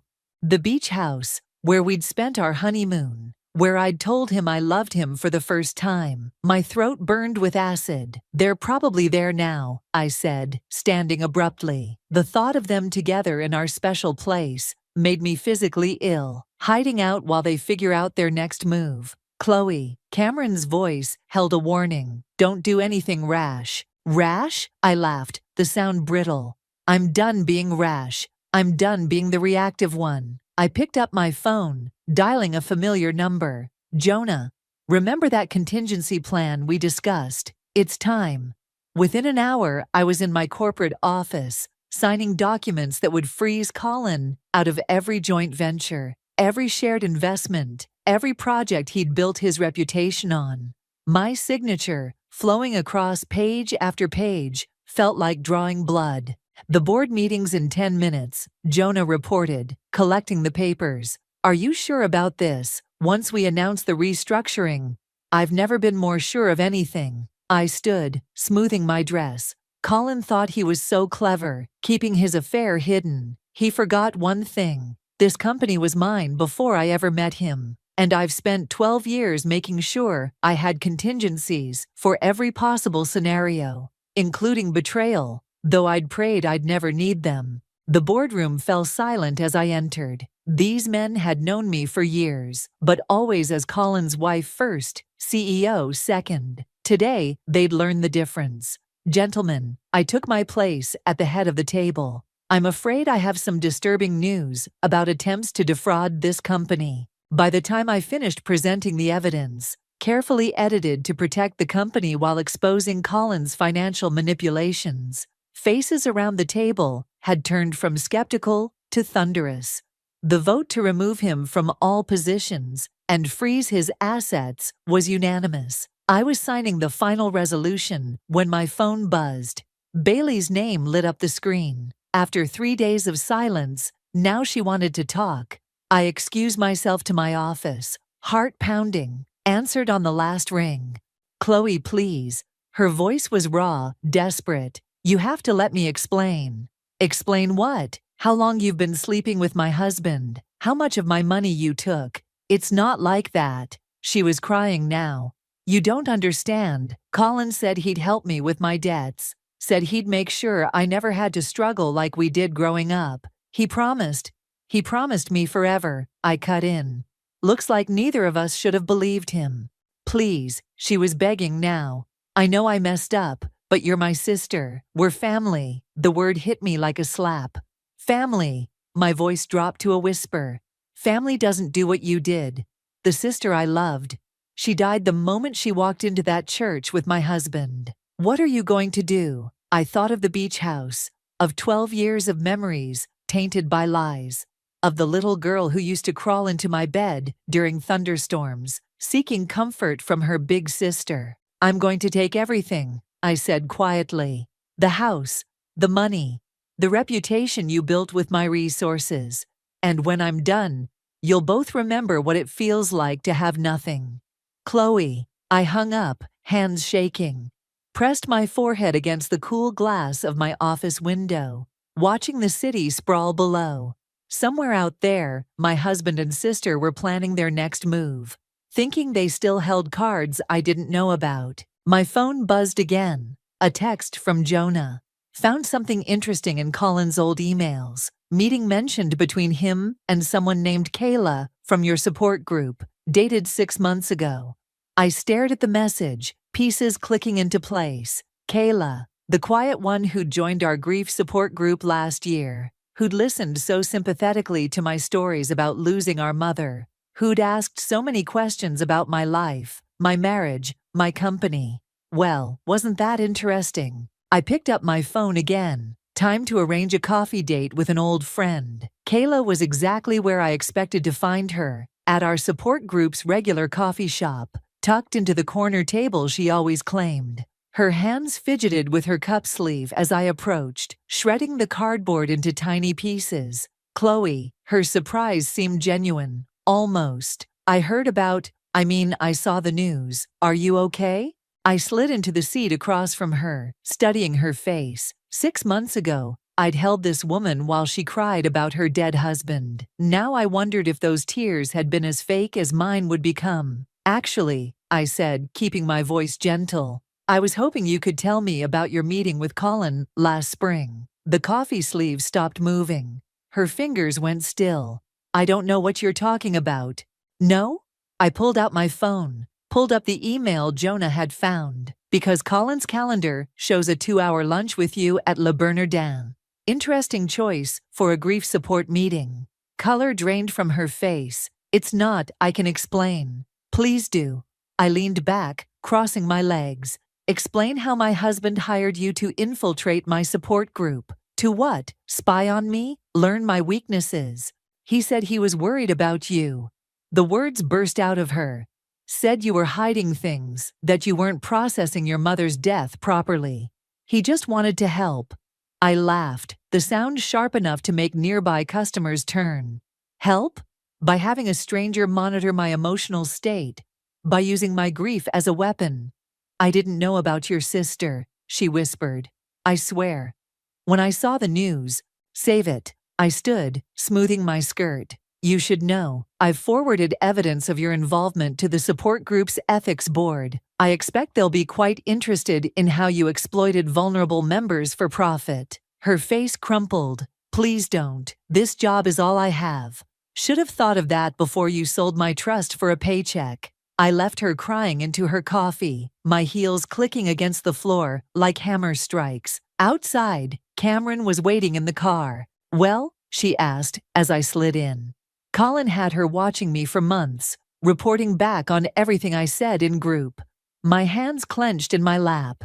He was gathering intelligence, building a profile of my vulnerabilities. That manipulative bastard. Cameron's knuckles went white on the steering wheel.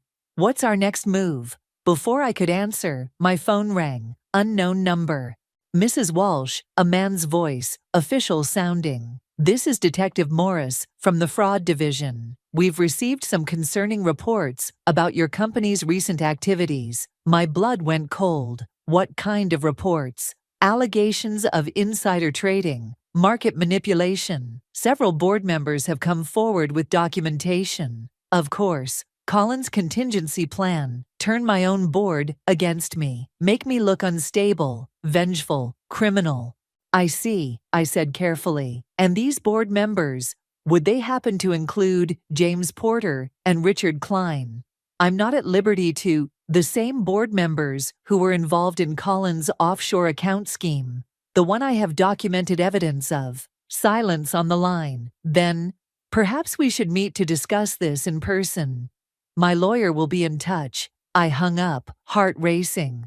Cameron, I need you to call Jonah. Tell him to implement Protocol B immediately. She nodded, already dialing. What about the beach house? The surveillance team reported movement there this morning. I closed my eyes, remembering Bailey's desperate call, the sister I'd practically raised, plotting against me in the house where I'd once felt safest. Leave it for now, I said finally. They'll expect me to go after the house first. Let them think they have a safe harbor while we dismantle everything else. My phone buzzed with a text. Jonah, board members backing down, found leverage, but there's something else. Bailey accessed her old company email. Message to Colin mentions insurance. Something about files from your mother's estate. The car suddenly felt too small. Our mother's estate, the source of my initial capital, the foundation of everything I'd built. What could Bailey have found?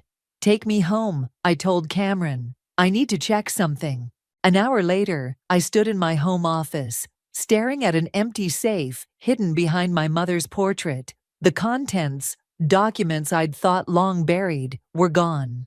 My sister's voice echoed in my head. You don't understand. Maybe she was right. Maybe I didn't understand everything yet, but I would. I picked up my phone, dialing Jonah's number. Remember that offshore account we traced to the Caymans? I need everything you can find about transactions from 15 years ago, around the time my mother died.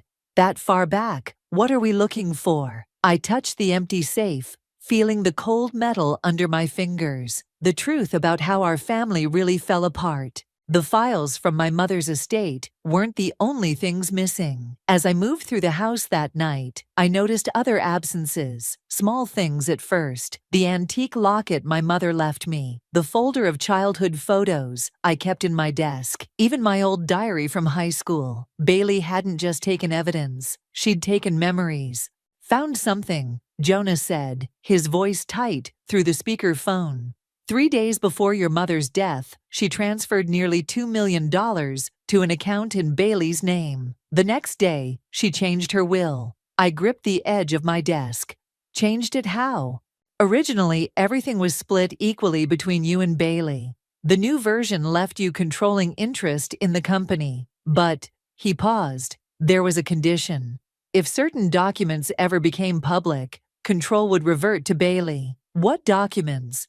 Still working on that. But Chloe, there's more. That money your mother transferred. It bounced back 2 weeks later, from Colin's personal account. The room tilted sideways. Colin had known my sister since she was 16. Had he been playing this game even then? My phone buzzed, Cameron calling.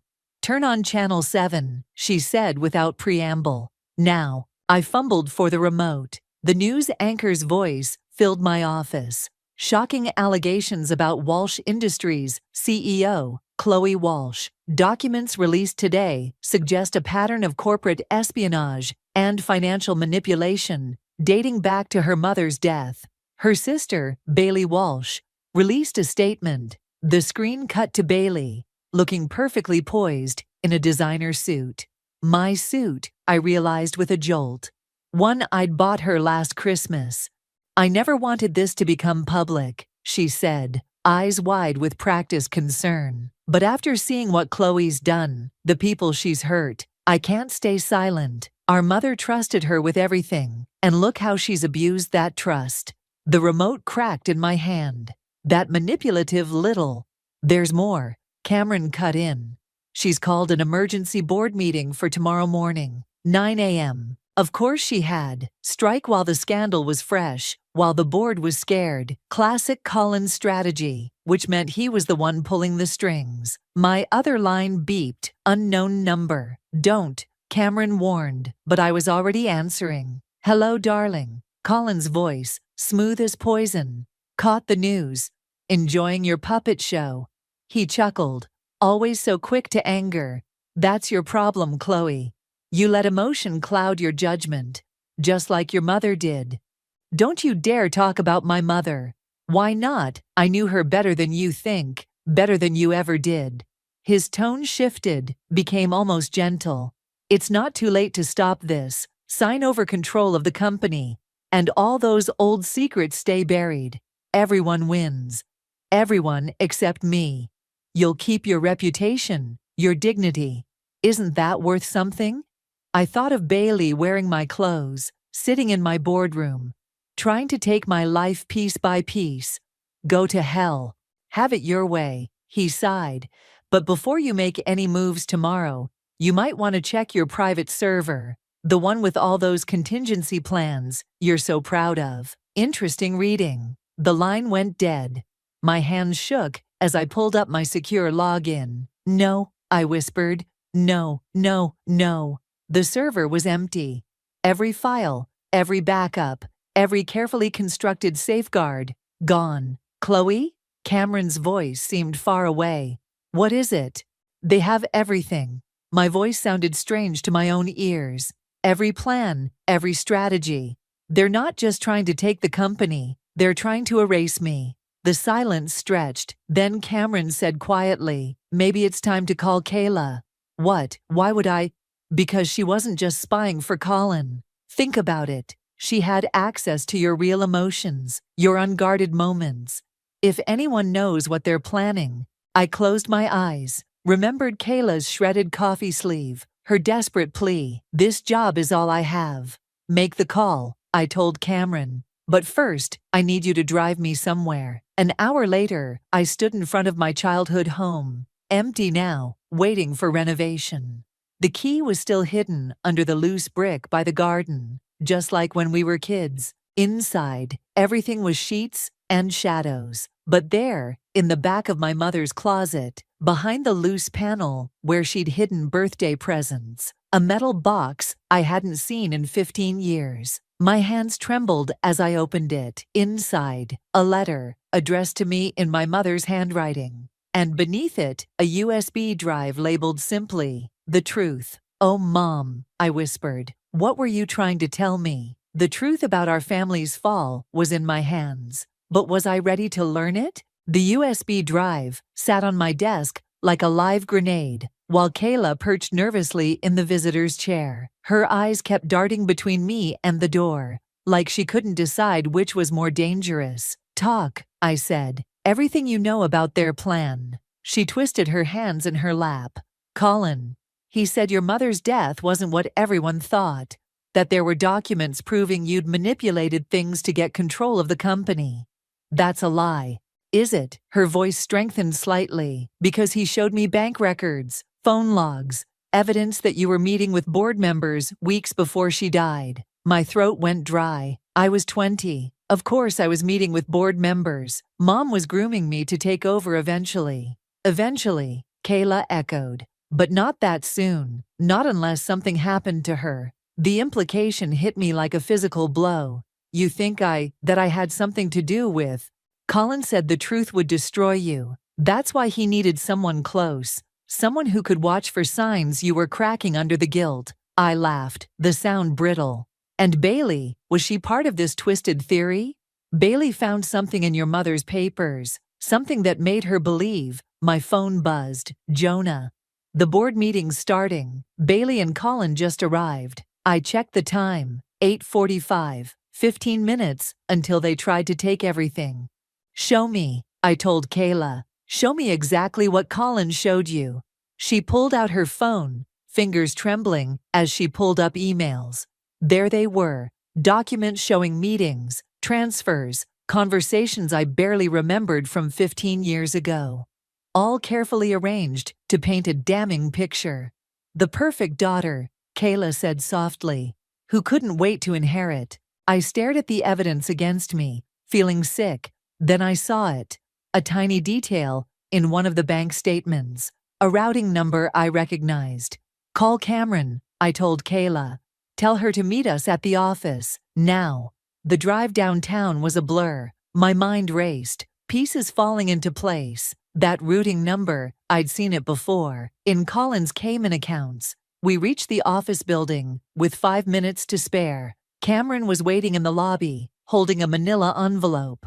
"Got what you asked for," she said. "But Chloe, are you sure about this?" I wasn't sure about anything anymore, except that I needed answers. The boardroom fell silent as I walked in. Bailey sat in my usual chair, wearing another outfit from my closet.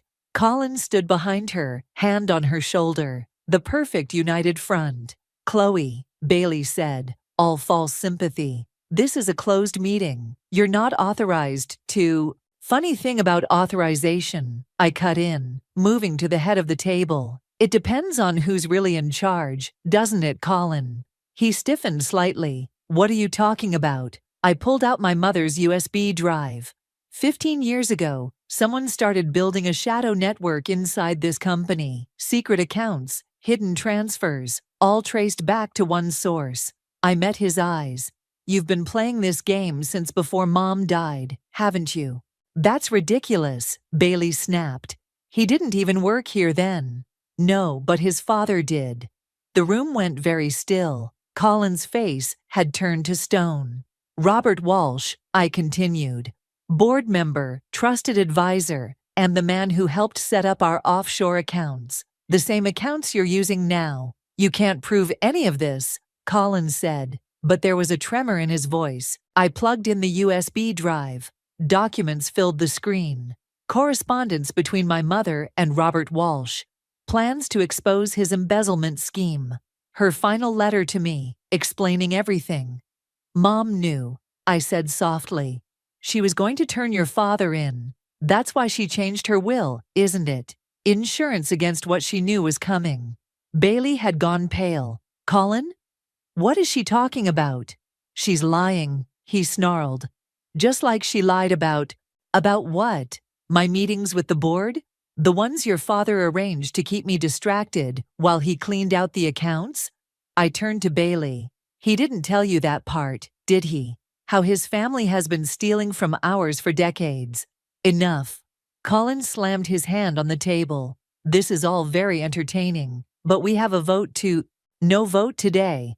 Cameron stepped forward, dropping her envelope on the table. "Federal investigators are on their way up. Seems they're very interested in those Cayman accounts, especially the ones linked to Robert Walsh's old employee ID." Colin moved faster than I expected, lunging for the door. Security caught him before he made it halfway. "Bailey," I said quietly. It's not too late to choose the right side. She looked between us, tears streaming down her face. Then she stood, walked to Colin, and slapped him hard across the face. I trusted you, she whispered. As federal agents filled the room, I watched my sister crumple into Cameron's arms. The truth had come out, but the cost was higher than I'd imagined. And something told me we weren't finished paying it yet. The interrogation room smelled like stale coffee and desperation. Colin sat across the table, his designer suit wrinkled, his perfect mask finally cracking. I'd waited 3 hours to face him, watching through one-way glass, as federal agents picked apart his lies. 10 minutes, the agent said, closing the door behind me. Colin's smile was ghost-thin. Come to gloat? No. I sat down, folding my hands on the table. I came to understand. Understand what? How I played you. His laugh was hollow. It wasn't hard. You were so desperate to be loved, to have the perfect family, just like your mother. Was that why you chose me? Because I reminded you of her? Something flickered in his eyes. I chose you because you were convenient, young, naive, sitting on a fortune you didn't deserve. Like the fortune your father stole? I leaned forward. The money he embezzled while pretending to be Mom's friend. My father was brilliant, Colin snarled. He built this company as much as yours did. But your precious mother couldn't see that. She was going to ruin everything. So you finished what he started. Married me to get inside. Used Bailey to… Bailey, he sneered. So easy to manipulate. All those daddy issues. That desperate need for approval. One kind word, and she was putty in my hands. The door burst open. Bailey stood there, trembling. Cameron, right behind her. You son of a bitch, my sister whispered. Colin's face went slack. Baby, I didn't mean… Don't. Bailey's voice cracked. I heard everything. The agents let me listen. She turned to me, tears streaming. Chloe, I'm so sorry. I thought, he made me believe you were the villain. Divide and conquer, I said softly, just like his father taught him. You think you've won. Colin's composure shattered completely. You have no idea what's coming. Your mother's death wasn't an accident, and neither was your father's. You think my dad worked alone? The people behind this. The door opened again. Jonah entered, followed by a distinguished older man I'd never seen before. That's enough, son, the man said. Colin went white. Dad, Robert Walsh, looked every bit his 70 years as he approached the table. It's over. I've given them everything. Names, accounts, evidence going back 30 years. You can't, Colin whispered. They'll kill us. No one's killing anyone, Robert said.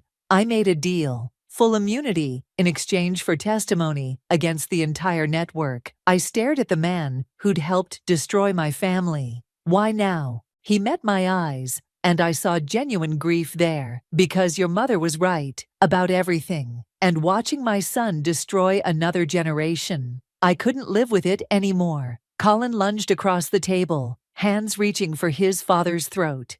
Agents swarmed in, restraining him, as he screamed accusations of betrayal. Through it all, I stood perfectly still, watching the scene like it was happening to someone else, until I felt Bailey's hand slip into mine. What do we do now? She whispered. I squeezed her hand, remembering all the times I'd protected her when we were young. We rebuild. Together. After everything I did. You were a pawn, I said. We both were. But we're not pieces anymore. We're the players. As they led Colin away, still shouting, I turned to Robert. The complete truth about everything, including my parents. He nodded heavily. You deserve that much. But Chloe, some truths are harder than others. I can handle it. Can you? He pulled out an envelope, handed it to me. Your mother wrote this the night she died. She knew what was coming, but she thought she had more time to prepare you, to finish what she started. My hands shook as I opened it. Mom's familiar handwriting filled the page. My dearest Chloe, if you're reading this, I failed to protect you from what's coming, but I didn't fail to prepare you. Everything I've done, The lessons, the training, the seemingly endless preparation was for this moment. They think they've won, but they don't understand what you're capable of. What we built isn't just a company, it's a weapon. Use it wisely, use it for justice. All my love, Mom. I looked up at the room full of broken men and mended relationships, feeling the weight of legacy settle onto my shoulders. Jonah, I said quietly, call the board. It's time to finish what my mother started. Bailey squeezed my hand again. Whatever you need, I'm here. Cameron nodded firmly. We all are. The truth had nearly destroyed us. Now it would set us free. But first, we had work to do. The beach house looked exactly as I remembered. Weathered gray shingles, white trim, endless ocean beyond. But this time, I wasn't here to hide memories. I was here to make new ones. Ready? Bailey asked, carrying a box of files up the front steps. I nodded, unlocking the door. The foyer still smelled of sea salt and old wood, but the rest of the house had been transformed. Gone were Colin's pretentious art pieces and designer furniture. In their place, corkboards covered in documents, computers humming with data, the command center of our investigation. Cameron looked up from her laptop. Robert's testimony just implicated 3 more board members. The FBI's moving on them now.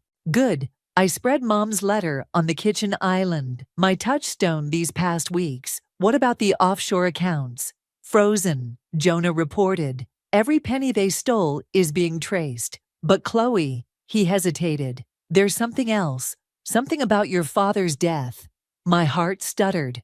What about it? He pulled up an email chain. Robert confessed that your father discovered the embezzlement first. He was gathering evidence, planning to expose everything. The car accident that killed him wasn't an accident, I finished. The words tasted like ash. Bailey's hand found mine. There's more. Mom knew. That's why she started training you so young. Why she was so insistent about you learning every aspect of the business. She was preparing me for war, I whispered. And I never even knew we were fighting. The doorbell rang. Unexpected, since only our small team knew we were here. Cameron checked the security camera and went pale. It's Kayla, and she's not alone. On the screen, Kayla stood on our porch beside an elderly woman I'd never seen before. But something about her face. That's impossible, Bailey breathed. But it wasn't.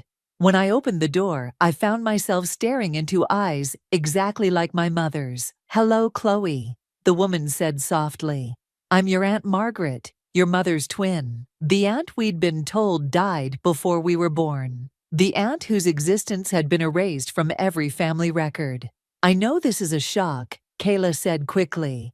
But after everything happened with Colin, I started digging. Found her living under an assumed name in Seattle. Why? I managed. Why did Mom hide you? Margaret's smile was sad.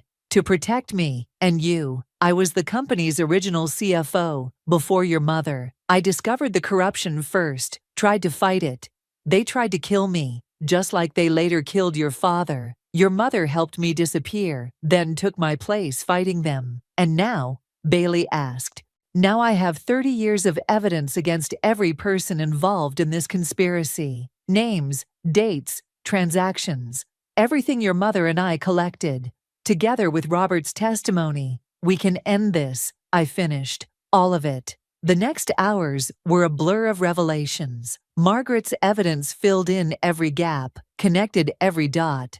The corruption went deeper than we'd imagined. But so did the groundwork our mother had laid to fight it. Near dawn, I found myself on the beach, watching the sun rise over the Atlantic. Bailey joined me, 2 cups of coffee in hand. Remember when we used to sneak out here as kids? She asked. Watch the sunrise and pretend we were pirates? Planning imaginary adventures. I smiled. Mom used to catch us every time. She was teaching us even then how to be brave, how to fight for what matters. Bailey turned to me. I'm so sorry I forgot those lessons. We both did, but we remember now. Behind us, the beach house hummed with purpose. Inside, our team was preparing to release everything. All the evidence, all the truth, all the justice our parents died protecting. What happens after? Bailey asked.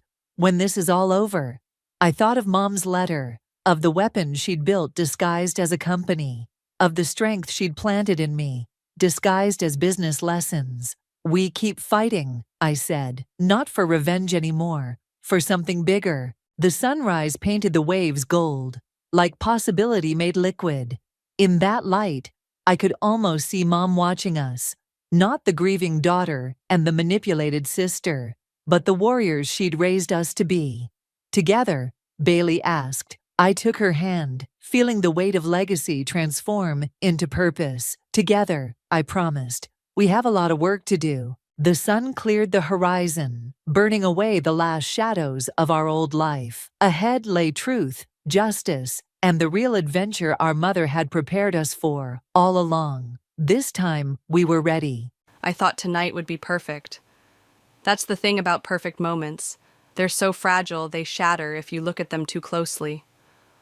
The restaurant's soft lighting cast everyone in their most flattering glow, including my husband of 10 years. Devin looked particularly handsome tonight, his dark hair just starting to silver at the temples, his blue eyes catching the candlelight as he raised his glass. To us, he said. To 10 years with the most ambitious woman I know.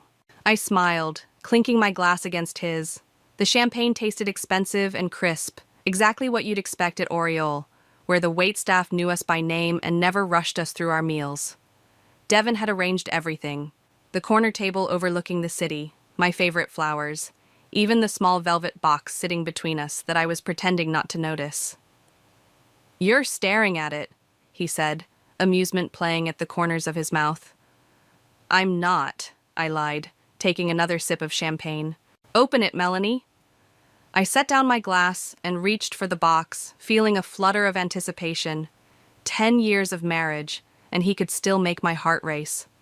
I lifted the lid to find a pair of diamond earrings that caught the light so brilliantly I almost gasped. They're beautiful, I said, genuinely moved. Thank you. Only the best for the woman who built an empire alongside me. There was something in his tone, a slight edge I couldn't quite place, but I brushed it aside, slipping the earrings on and feeling their weight against my neck. Speaking of empires, Devin continued, his voice dropping to that intimate pitch that always made me lean in closer. I have some news about the company. My company. Well, our company, technically, but Meyer Consulting had been my brainchild, my late nights, my sacrificed weekends. Devin had come on later, bringing his connections and charm to what I'd already built with sweat and strategy. What kind of news? I asked, reaching for my water glass to ease the sudden dryness in my throat. The board meeting yesterday. I didn't want to spoil the surprise before our anniversary. My stomach tightened. What surprise? They voted to restructure the executive team.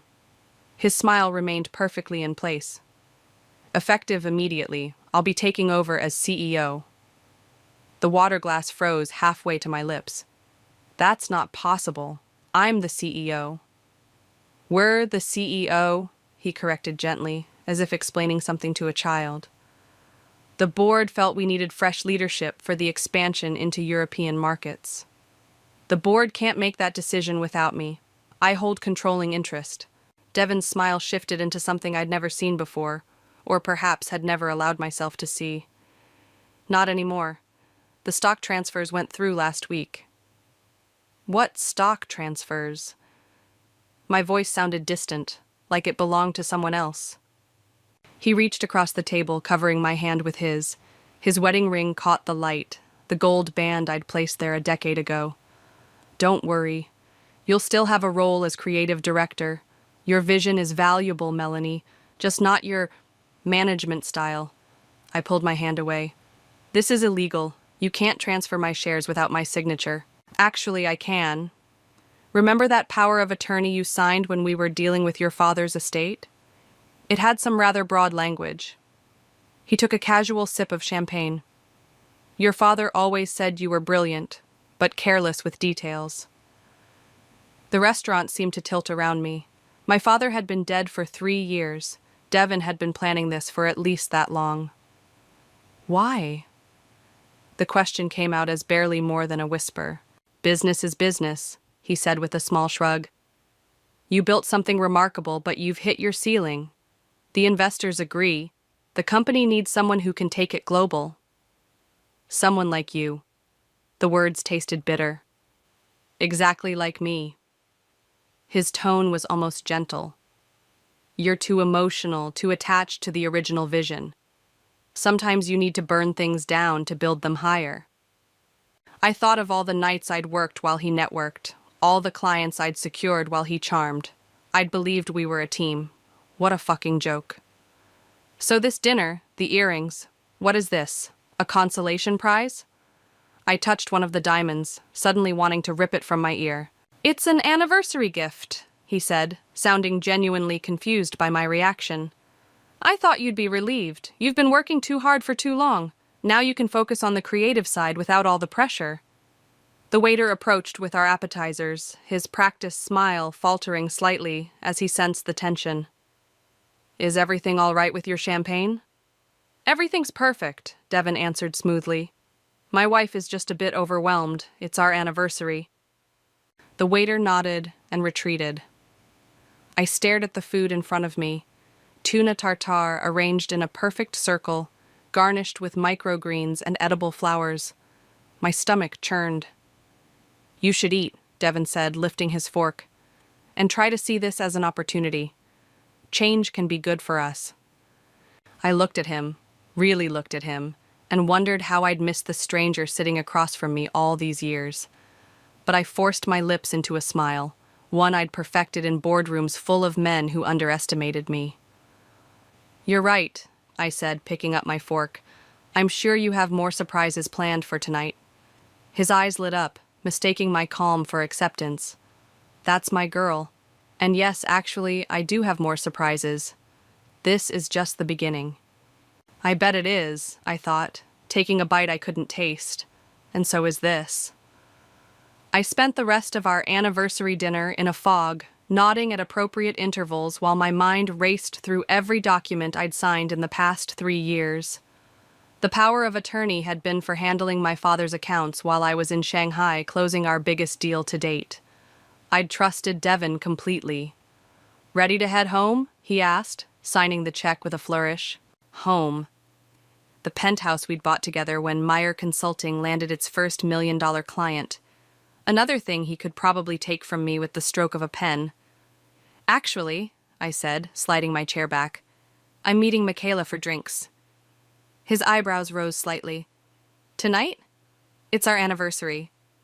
Which you've commemorated by stealing my company, I replied, keeping my voice light enough that nearby diners wouldn't notice. I think we're done celebrating. A flash of annoyance crossed his face before settling back into that practiced smile. Don't be dramatic, Melanie. We can talk about your new role tomorrow. I have some ideas you'll love. I stood up, clutching my purse like a shield. I'm sure you do. Don't wait up, he called after me as I walked away. I didn't look back. Outside, the October air hit my face like a slap. I gulped it down, trying to steady myself as I texted Michaela. Emergency. Meet at our spot in 20. Her reply came instantly. Already ordering your drink. That calculating bastard, Michaela said, pushing another whiskey toward me. I never trusted him. Yes, you did, I corrected her, taking a long sip. We all did. That's his superpower.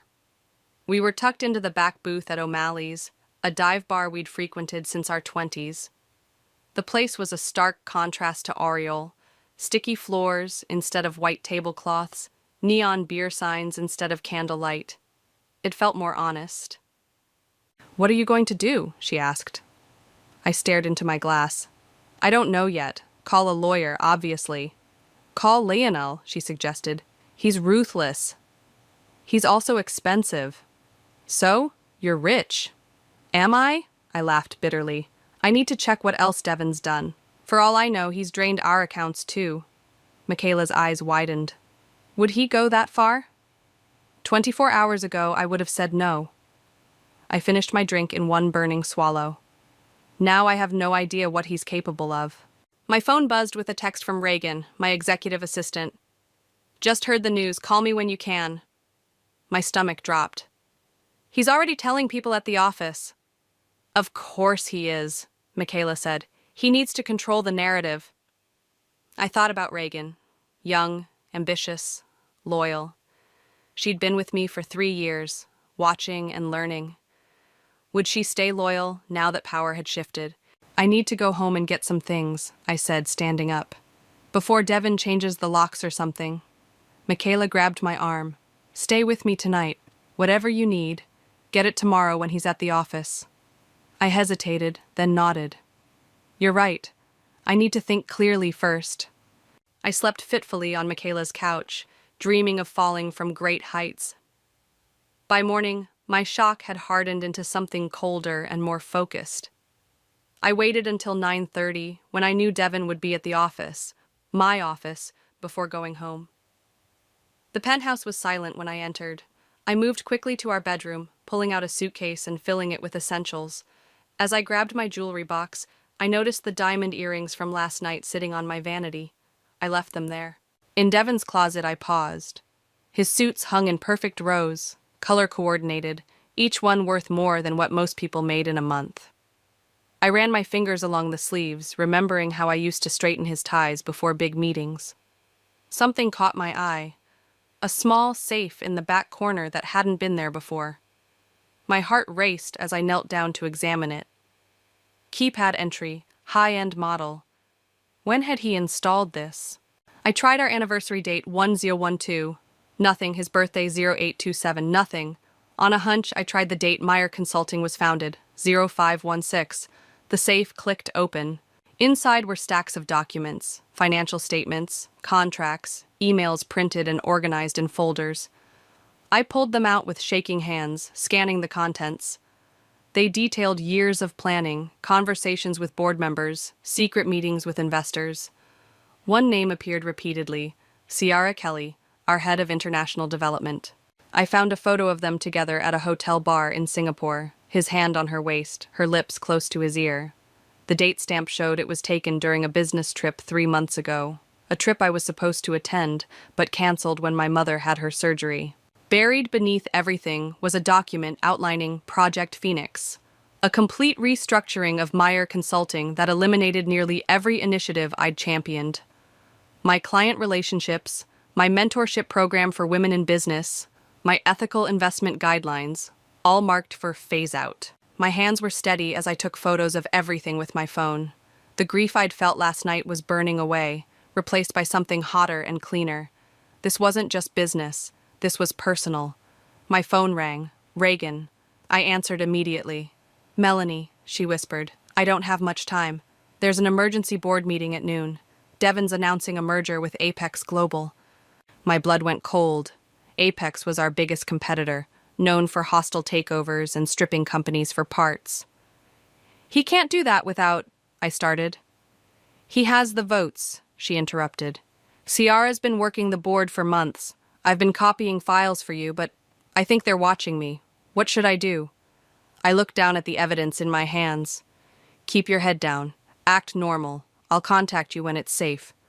As I hung up, my gaze fell on a framed photo of Devin and me from our wedding day. We looked so happy, so certain of our future together. I picked it up and hurled it against the wall, glass shattering across the hardwood floor. Enough, I said to the empty room. This ends now. I needed someone who wouldn't flinch at what I was about to do, someone who understood that in business, sometimes you had to be the predator to avoid becoming prey. I needed Nora. Finding her wasn't difficult.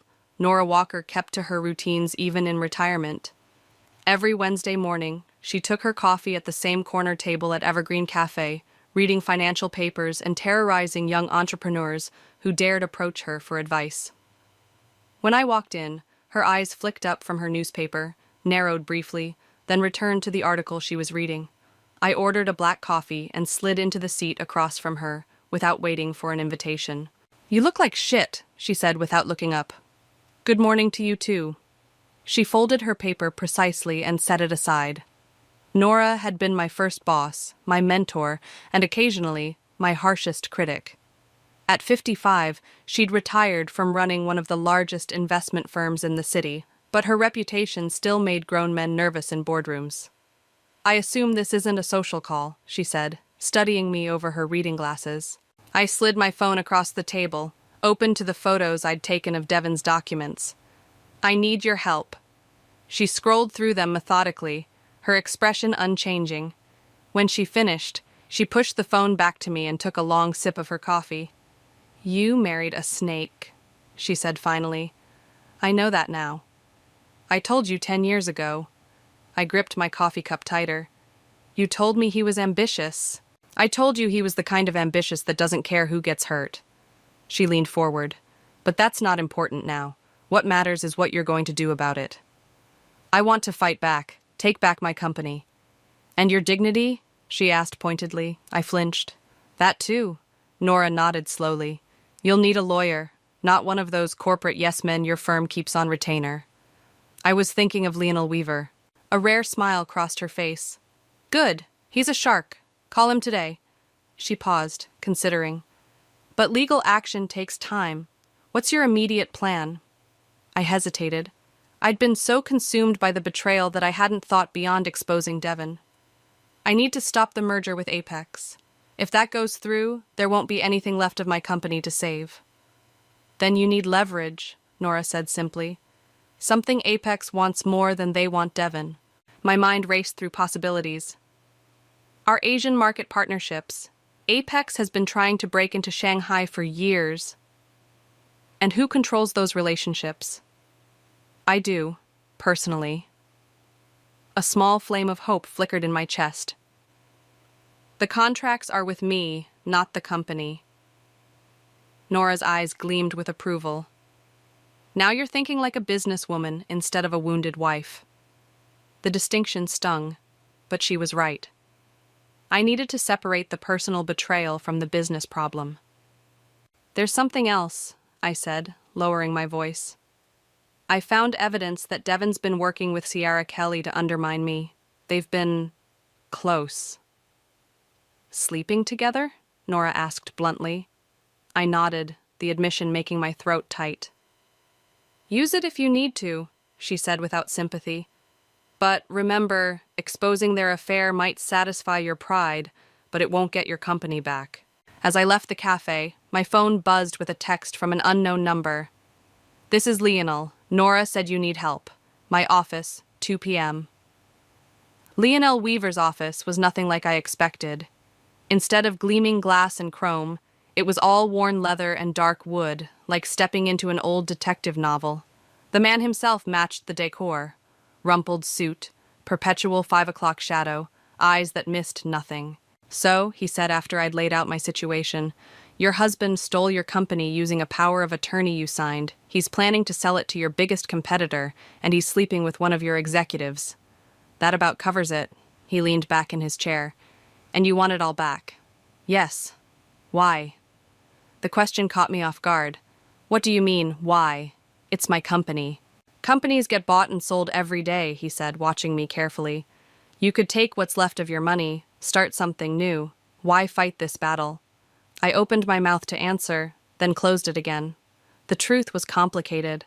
Yes, I wanted my company back, but this wasn't just about business. Because he thinks I'll just accept it, I said finally. Roll over and play the supportive ex-wife while he dismantles everything I built. My voice cracked slightly. He's counting on me being too embarrassed, too hurt to fight back. Lionel nodded slowly. That's better. Now we're getting somewhere. Can you help me? Maybe. He pulled out a legal pad. The power of attorney is our biggest hurdle. Do you have a copy? I shook my head. It was 3 years ago when my father died. We'll need to see exactly what you signed. In the meantime, we need to delay that merger. He scribbled something down. When's the vote? Tomorrow at noon. He looked up sharply. That's not much time. I know. Do you have any allies on the board? I thought about it. Maybe 1 or 2, but Devon's been working them for months. And what about this Reagan person, the assistant who called you? She's loyal to me, but she's young, scared. Lionel tapped his pen against the pad. Call her. Tell her to send any documents about the merger to this secure email. He wrote it down and slid it across to me. And Melanie? Be careful. Corporate espionage is still a crime, even when it's your own company. As I stood to leave, he added, "One more thing. Where are you staying?" "With a friend." "Good. Don't go home again, not until this is over." I nodded, but as I reached the door, a thought stopped me. "Lionel, what if we can't stop this? What if I've already lost?" He studied me for a long moment. "Then we make sure Devin loses more." The words settled over me like a cold blanket. I'd come seeking justice, but what Lionel was offering sounded more like revenge. The frightening part wasn't that I was considering it, it was how right it felt. "Call your assistant," he said quietly. "We need those documents." I pulled out my phone, my fingers already dialing Reagan's number. Reagan's voice was barely above a whisper when she answered. "I can't talk long. They've called an all-hands meeting in 10 minutes. "I need the merger documents," I said, pacing outside Lionel's office. "Everything you can find. Can you access Devin's email?" "No, but—" she hesitated. "I have something better." Ciara left her laptop open when she went to lunch. I forwarded some files to my personal email. My heart raced. "Reagan, that's risky, I know. But you do the same for me." The confidence in her voice surprised me. "I'm sending them now. There's something else you should know. Devin's telling everyone you had a breakdown, that you're taking a mental health sabbatical." The words hit like a physical blow. "A breakdown?" "He showed up this morning with this whole concerned husband act. Said you've been under too much pressure, that you'd been making erratic decisions." Her voice dropped even lower. "People are buying it, Melanie. Even people who've worked with you for years." Of course they were. Devin had always been the charming one, the one who remembered birthdays and brought coffee to early meetings. I was the demanding one, the perfectionist who pushed for excellence. It wouldn't be hard to reframe my drive as instability. "Send everything you can," I said. "And Reagan, be careful." "Always am." She paused. "One more thing. There's a pre-merger celebration tonight at the Loft. Everyone's going to be there. Board members, Apex executives. Might be your last chance to talk to people before tomorrow's vote." After we hung up, I stood motionless, processing. Devin wasn't just taking my company. He was taking my reputation, my credibility, making sure that even if I fought back, no one would listen.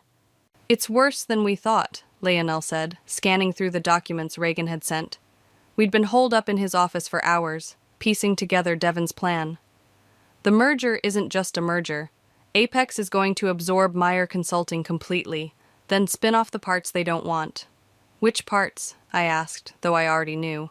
"The foundation work, the mentorship programs, the ethical investment division." He looked up at me. "Everything you cared about most." I stared at the wall behind him, where framed newspaper clippings chronicled his biggest legal victories. Would my downfall end up there someday? "What about the power of attorney?" I asked. He shook his head. "It's ironclad. Devin had it drafted specifically to give him control over all your business interests, not just your father's estate. You signed it." "Without reading it carefully enough," I admitted. "We've all made that mistake." His tone was gentler than I'd heard before. "The question is, what do we do now?" I checked my watch. 6:30. The celebration would be starting soon. "I'm going to that party," I said. Lionel frowned.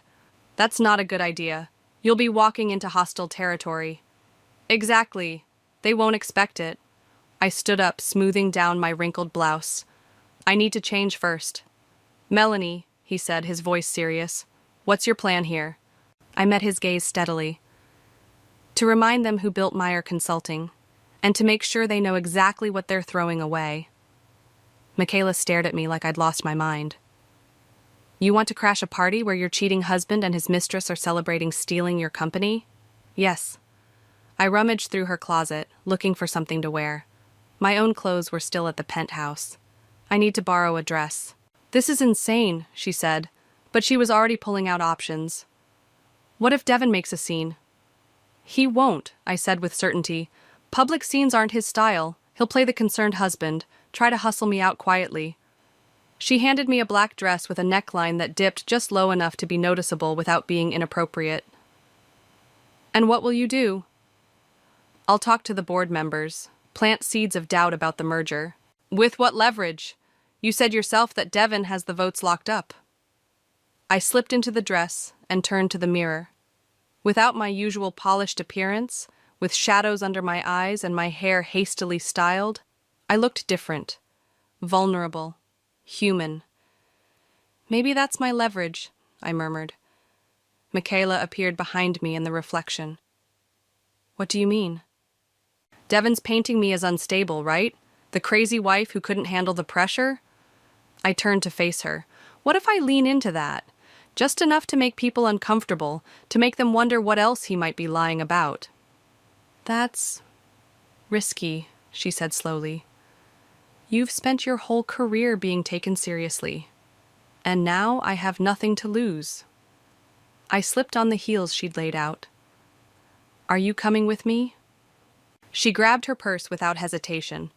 Someone has to bail you out when this goes sideways. The loft was buzzing with conversation when we arrived, the city's skyline providing a glittering backdrop through floor-to-ceiling windows. I spotted Devon immediately, holding court near the bar, Kira at his side wearing a dress I recognized from my own closet. Conversations stuttered as people noticed me. A waiter offered champagne. I took a glass but didn't drink. Melanie, came a voice to my right. Marcus, one of the board members. We didn't expect to see you here. Clearly, I said, smiling tightly. I heard there was a celebration. Of course I wouldn't miss it. His eyes darted nervously toward Devon, who had now spotted me. Devon mentioned you were taking some time off. Did he? I kept my voice light.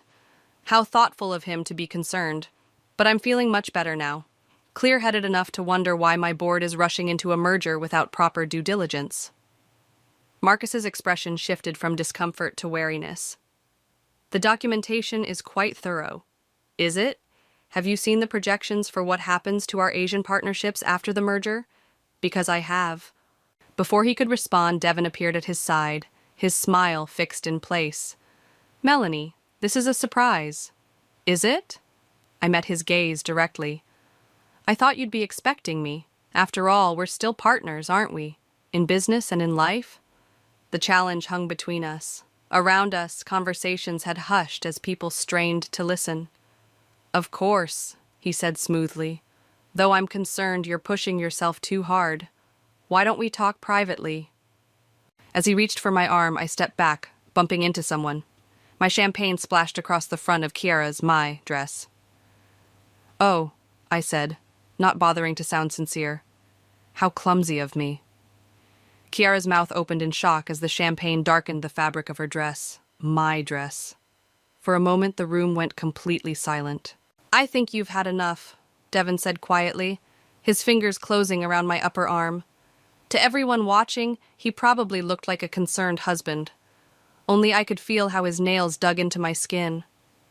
You're right, I replied, voice carrying just enough to be heard by those nearest us. I've had enough of a lot of things. His grip tightened. Let's get you home.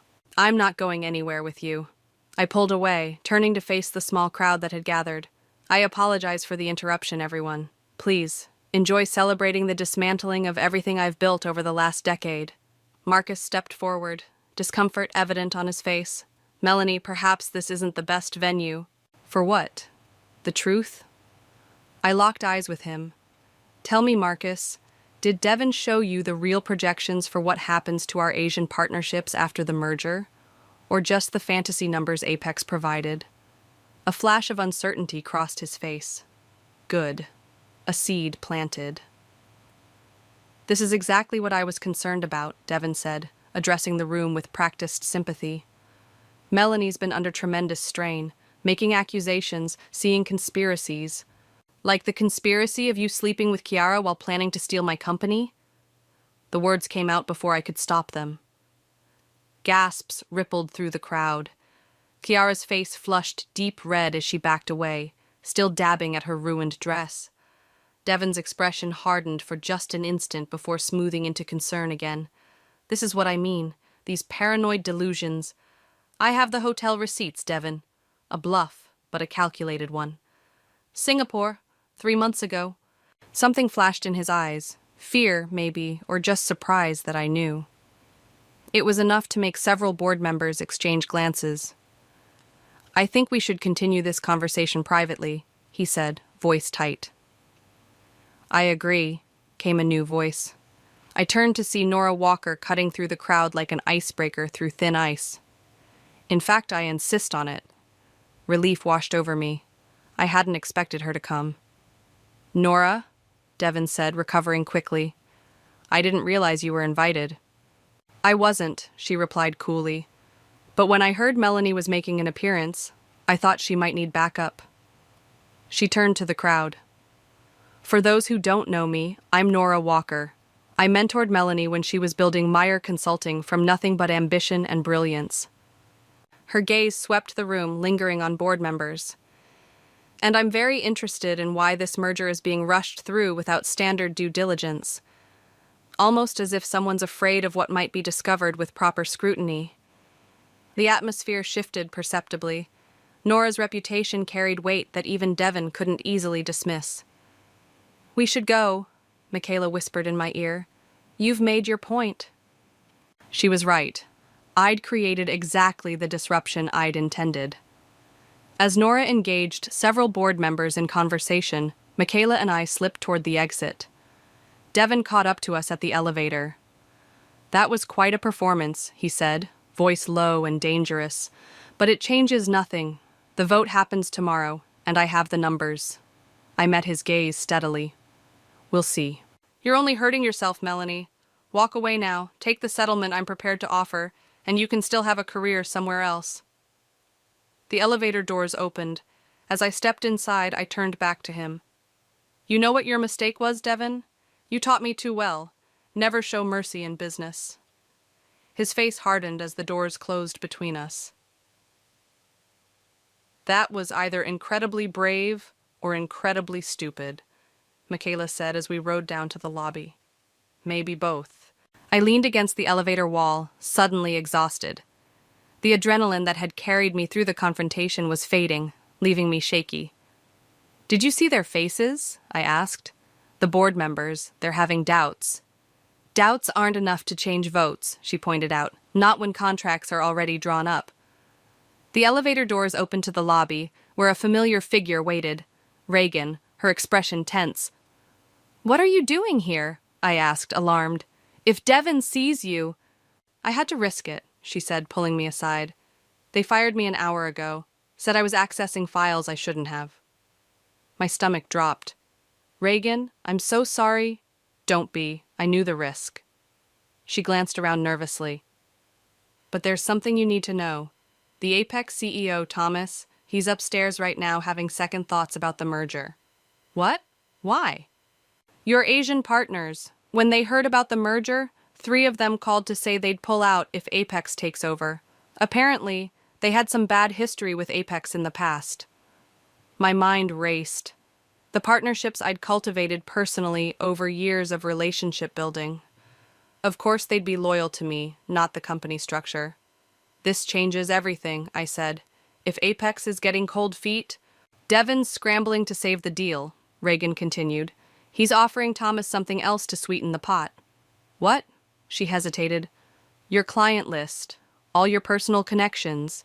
He's promising Thomas that he can deliver them regardless of the partnerships. The betrayal cut deeper than I thought possible. Those relationships weren't just business assets. They were people who trusted me, who'd built their companies alongside mine. He can't deliver what he doesn't have, I said, a new resolve hardening within me.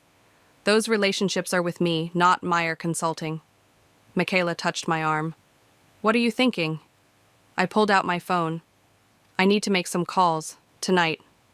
To who? Everyone. I scrolled through my contacts. Every client, every partner, every connection I've made in the last decade. I'm going to burn it all down before I let Devon sell it off. Reagan's eyes widened. That's nuclear. You'd be destroying your own company. No, I said, the path suddenly clear before me. I'd be saving what matters. The people, the relationships, the trust. Devon can have the empty shell. As we walked out into the night, I felt lighter than I had in days. For the first time since this began, I wasn't just reacting to Devon's moves. I was making my own. I need a quiet place to work, I said. This is going to be a long night. By 4 a.m, my throat was raw and my ear burned from being pressed against my phone for hours. I'd spoken to clients in 3 time zones, partners across 2 continents, and every industry connection who would take my call at an ungodly hour. That's the last one, I said, setting my phone down on Michaela's kitchen table. Reagan had fallen asleep on the couch hours ago, but Michaela had stayed up, making coffee, and occasionally squeezing my shoulder when a particularly difficult call ended. "How many agreed?" she asked, sliding a fresh mug toward me. 17 major clients, 9 partners. I rubbed my eyes. All willing to follow me if I start something new. That's incredible, Mel. It's not enough. I stared into the coffee. Not to stop the merger, but it's enough to make it a hollow victory for Devon and Apex. Michaela sat across from me. So what's the next step? Sleep, hopefully. I attempted a smile. Then I meet with Lionel at 8 to go over our legal options. You should at least try to rest, she said, glancing at her watch. You've got less than 3 hours. I nodded, though I knew sleep would be impossible. Every time I closed my eyes, I saw Devon's face. Not angry, but disappointed, like I was a misbehaving child. That patronizing look he'd perfected over the years, the one that had always made me second-guess myself. What if I'm making a mistake? I asked quietly. Burning everything down like this? Michaela studied me for a long moment. Do you remember what you said when you started Meyer Consulting? When everyone told you the market was too crowded, the timing was wrong? I smiled faintly. That sometimes you have to tear down the old to build something better. Exactly. She reached across the table and squeezed my hand. Get some rest. The tearing down part is almost over. Tomorrow you start rebuilding.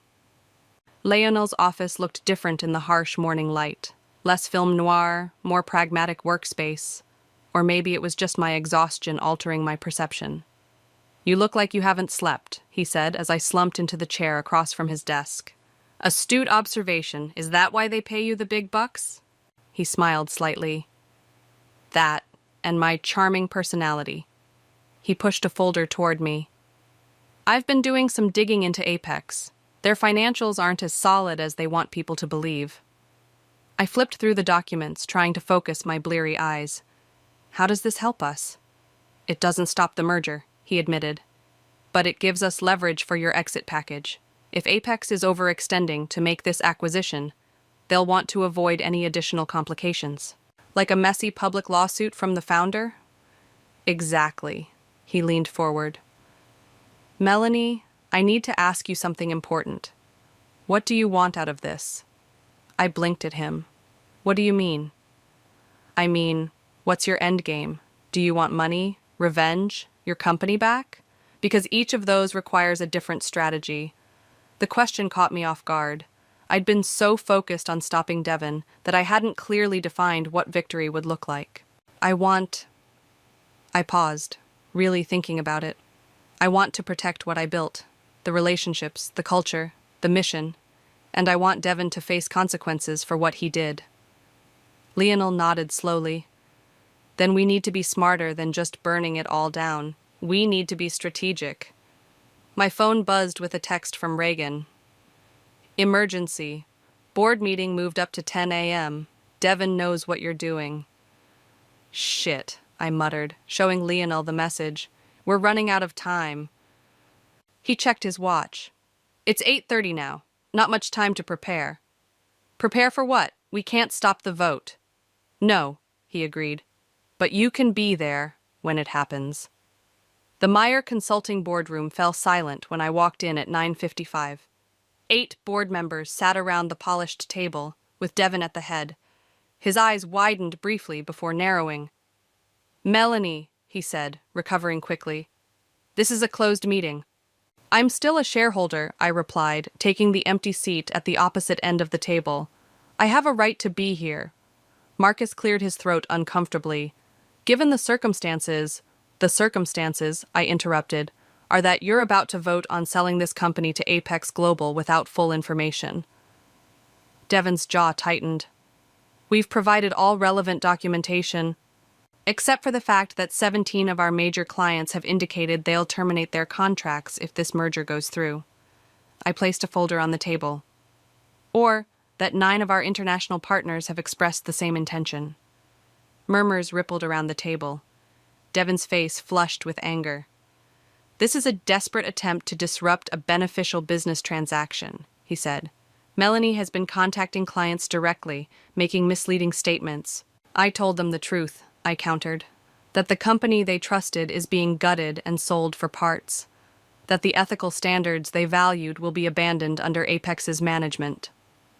This is exactly the kind of emotional, irrational behavior I was concerned about, Devon said to the board, making wild accusations, threatening the company's relationships. Actually, came a voice from the doorway, her accusations seem quite rational to me. Thomas Reed, CEO of Apex Global, stood there with 2 men I recognized as his chief counsel and CFO. Thomas, Devon said, standing quickly, we weren't expecting you until the signing. Clearly. Thomas's gaze moved from Devon to me. Ms. Meyer, I received some interesting calls last night, several from your Asian partners with whom we've had challenging relations in the past, and one from Nora Walker, who suggested I might want to reconsider this merger. My heart raced. Nora had called Thomas directly? Whatever concerns you have, Devon said smoothly, I'm sure we can address them after the vote. Thomas shook his head. I don't think so. Apex is withdrawing our offer, effective immediately. The boardroom erupted in shocked exclamations. Devon's face went from red to white in seconds. You can't do that, he sputtered. The contracts haven't been signed, Thomas finished for him. And won't be. Not when half the value we were purchasing appears to be walking out the door with your wife. He nodded respectfully in my direction. Good day, everyone. As Thomas and his team left, all eyes turned to Devon. For the first time since I'd known him, he seemed completely at a loss. Well, I said into the silence, unable to keep a slight tremor from my voice. I believe we need a new agenda for today's meeting. The boardroom hummed with tension as Devon struggled to regain control. This is merely a setback, he said, shuffling papers with trembling hands. There are other potential buyers. Who will all hear the same concerns from our clients and partners? I interjected. Face it, Devon, the company isn't worth what you promised without me. Marcus cleared his throat. Perhaps we should adjourn to consider our options. No, I said firmly. We need to address this now. I looked around the table at the board members, people I'd known for years, who'd watched me build this company from nothing. Devon has been CEO for exactly 2 days, and he's already driven away our biggest potential acquisition and put our client relationships at risk. That's not fair, Devon snapped. You sabotaged the deal deliberately. I told our clients the truth, something you should have done from the beginning. I leaned forward. I'd like to propose a vote of no confidence in the current CEO. The room went still. Devon's laugh was sharp and brittle. You can't be serious. You have no authority to call such a vote. Actually, she does, said board member Elise, speaking for the first time. She'd been quiet throughout the chaos, observing with calculating eyes. As a shareholder, Melanie has the right to propose a vote at any board meeting. A vote that will fail, Devon said confidently. I control the majority of shares. Do you? I pulled out my phone and opened an email. Because I just received confirmation from my attorney that your power of attorney has been temporarily suspended pending investigation of potential fraud and misrepresentation. Devon's face went slack. That's impossible. Not when Nora Walker calls in favors from a judge she's known for 30 years. I smiled thinly. The suspension is only temporary, but it's enough for today's purposes. I could see Devon calculating rapidly, his eyes darting from face to face around the table, assessing who might still be loyal to him.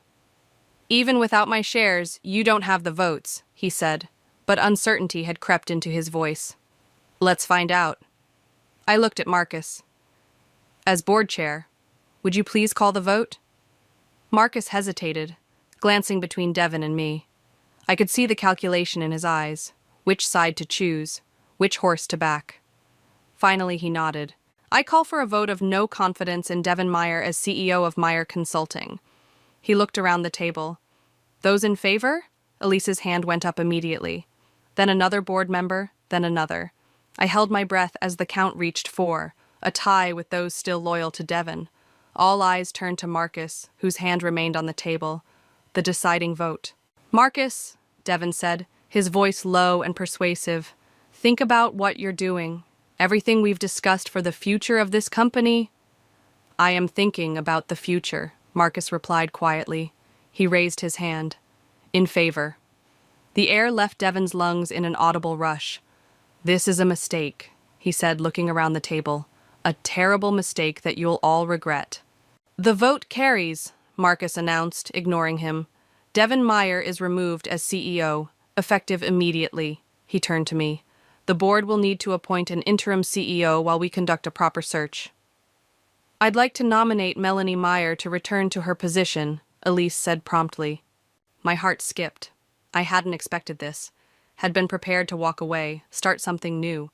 But looking around at the boardroom, at the company I'd built, I felt a surge of possessiveness so strong it nearly took my breath away. "Second," said another board member. Marcus nodded. "Those in favor?" This time all hands went up except Devin's remaining loyalists. It was enough. "Congratulations, Melanie," Marcus said. "Welcome back."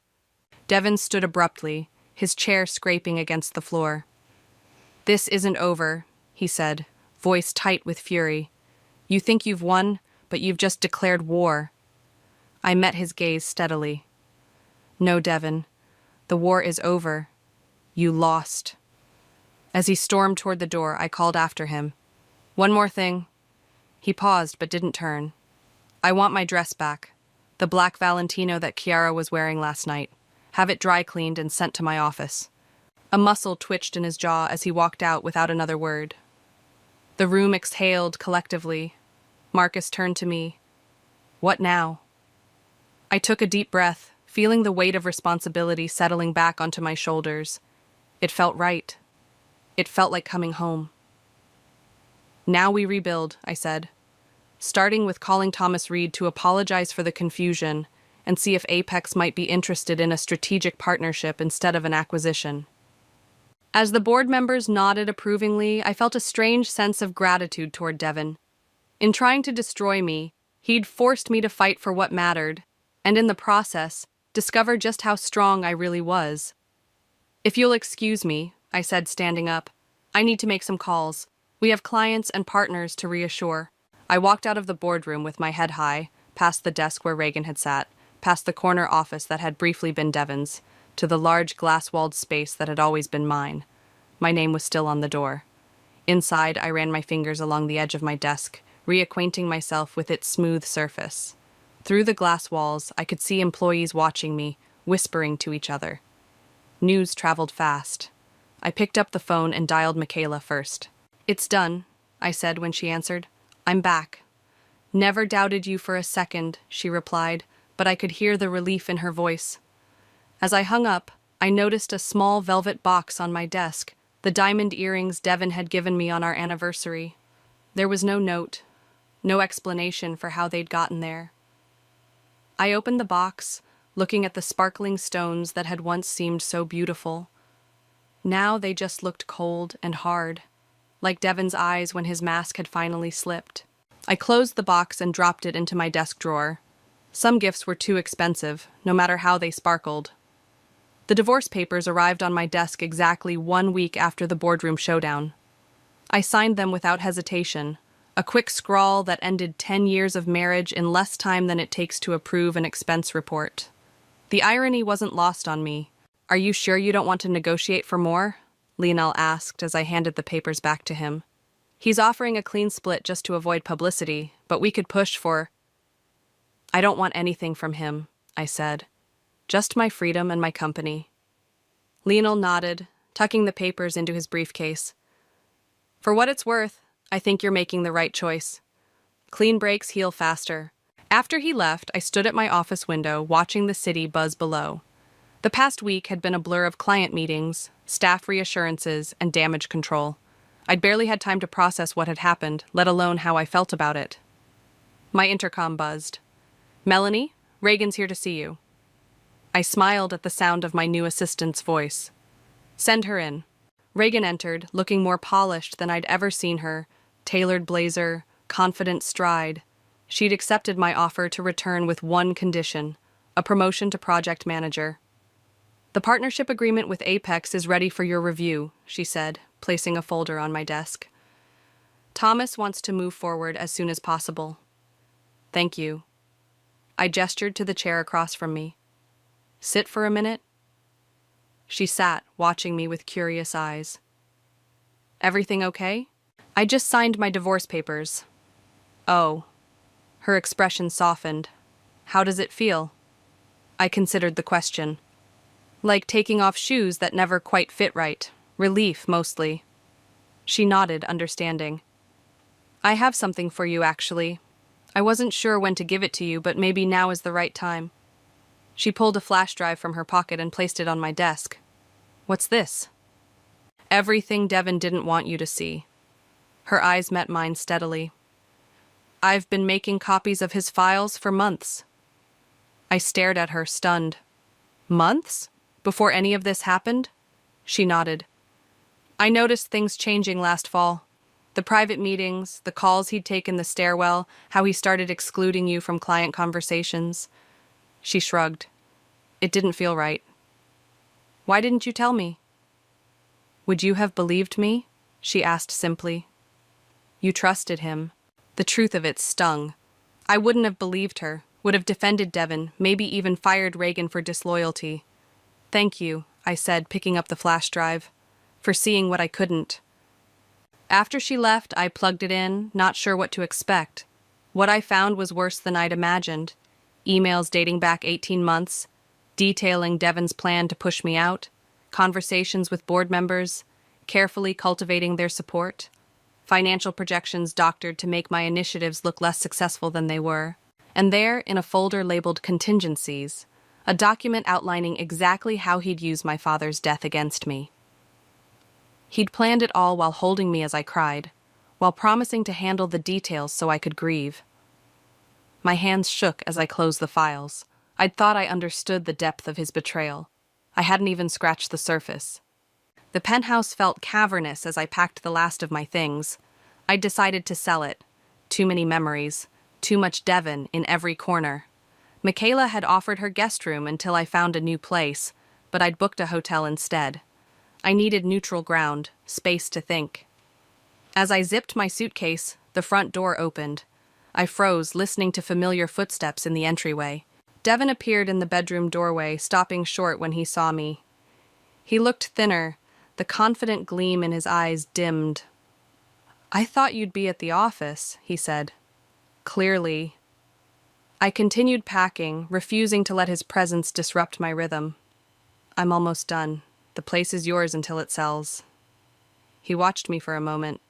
"I heard about the Apex partnership. Clever move." It made business sense. It always does with you. There was something in his voice, not quite bitterness, not quite admiration. "That's what I miscalculated, you know. I thought you'd be too emotional to fight back effectively." I looked up at him. "That was always your blind spot, Devin. Thinking emotion makes people weak. Doesn't it?" "No, it makes us human." I zipped my toiletry bag. My emotions didn't cloud my judgment, they clarified it. He moved further into the room, stopping at the dresser where a single framed photo remained, us on our wedding day. He picked it up, studying it. "We could have been extraordinary together," he said quietly. "We were," I replied, "until you decided extraordinary wasn't enough." He set the photo down, turning to face me. "What happens now?" "Now?" I closed my suitcase with finality. "Now I rebuild what you tried to destroy, and you—" I shrugged. "You live with what you've done." As I moved to leave, he stepped aside, but said, "They're already calling it a comeback story, you know. The business journals, the blogs. Melanie Meyer's triumphant return. They're painting you as the victim who fought back." I paused at the doorway. "Is that what bothers you most? That I'm getting the sympathetic narrative? What bothers me is that you're letting them define you by your relationship to me. The wife who was betrayed. The woman who took back what her husband stole." His eyes met mine. "You're more than that, Melanie. You always were." The words hit with unexpected force. Even now, he could see parts of me others missed. "You're right," I said. "I am more than that, and I always was." I picked up my suitcase. "That's why you lost." I walked out without looking back, the weight of the past 10 years lifting with each step. In the elevator, I pulled out my phone and called Nora. "It's done," I said when she answered. "I'm officially divorced and homeless." "Perfect timing," she replied. "I've been thinking about our conversation last week. The foundation you want to start for women entrepreneurs? I'd like to be your first investor." I smiled, stepping out into the lobby. "I was hoping you'd say that." "One condition," she added. "We name it something other than the Meyer Foundation. New beginnings deserve new names." Outside, the city stretched before me, full of possibilities I hadn't let myself see before. Buildings I'd walked past 1,000 times suddenly looked different. Not landmarks in a familiar landscape, but potential spaces for whatever I decided to build next. "I like the sound of that," I said, hailing a taxi. "New beginnings, new names." As the taxi pulled away from the curb, I didn't look back at the building where I'd lived with Devin. There was nothing there I needed anymore. Some people spend their whole lives becoming who they're meant to be. I'd done it in a week. I knew something was wrong the moment the church doors creaked open. Not because my fiancé was walking through them, but because he wasn't. The string quartet faltered. 300 guests shifted in their seats. My father's hand tightened around mine, and I felt the first crack in my perfect day. "He's just running late," I whispered, more to myself than to Dad. But the knot in my stomach told a different story. I stood at the altar in my custom gown, the one Drew had said would make him cry when he saw me in it. 6 bridesmaids lined up beside me, my best friend Lacey at the front, her eyes suddenly avoiding mine. The minister cleared his throat. "Perhaps we should—" My phone buzzed in my maid of honor's clutch. Lacey pulled it out, her face draining of color as she read the screen. "Francesca," she said, her voice barely audible. "It's from Drew." The church fell silent. 300 people holding their breath, watching my world collapse in real time. I grabbed the phone, my fingers trembling so badly I could barely read the message. "I can't do this. I'm sorry. Please don't hate me." 5 seconds passed. 10. The words blurred as tears filled my eyes.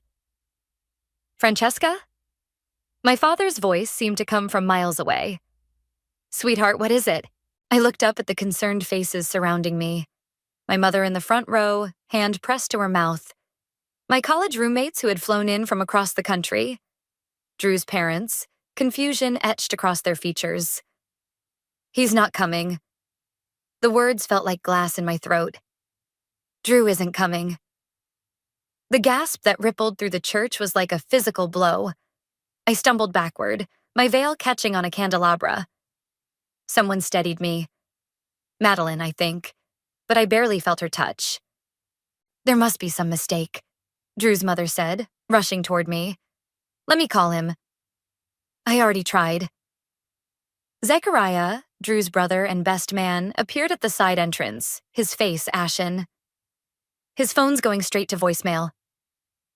That's when I noticed Zechariah wasn't looking at me. He was looking at Lacey, who had backed away from me, clutching her bouquet like a shield. "Where is he?" I demanded, my voice rising. "Lacey, do you know something?" Her eyes darted to Zechariah, then back to me. I don't... "Francesca," my mother said, suddenly at my side. "Let's go to the bride's room. We need to figure this out privately." But it was too late for privacy. The murmurs had started, phones were coming out, and I could already imagine the social media posts. Francesca Chen left at the altar. So sad. Sending prayers. I yanked my arm from my mother's grasp.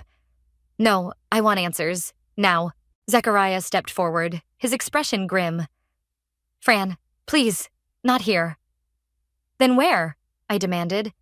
"Where exactly should I have this conversation? Where is the appropriate place to learn why my fiancé of 3 years decided to text me instead of showing up to our wedding?" The string quartet packed up their instruments. Guests began to stand, unsure whether to leave or stay for the unfolding drama. My father was on his phone, probably calling Drew, while my mother tried to usher me toward the exit. That's when I saw it.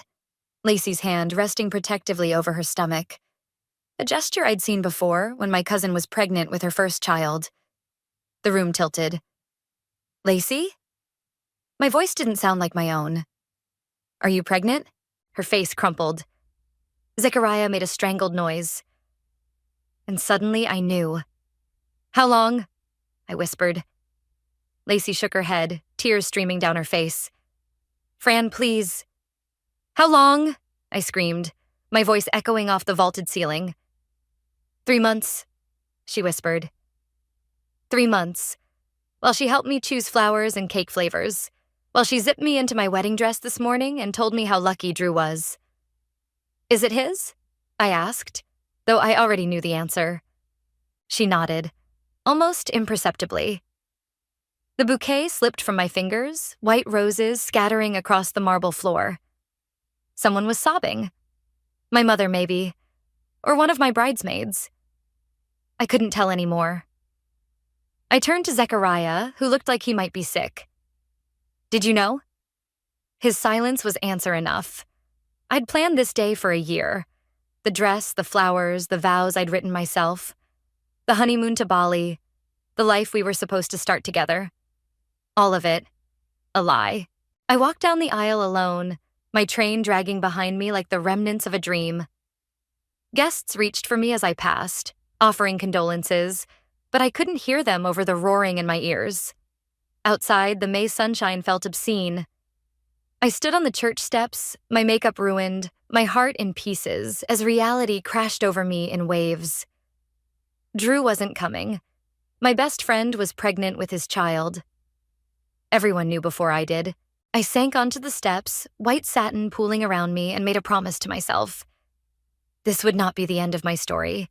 It would be the beginning of theirs.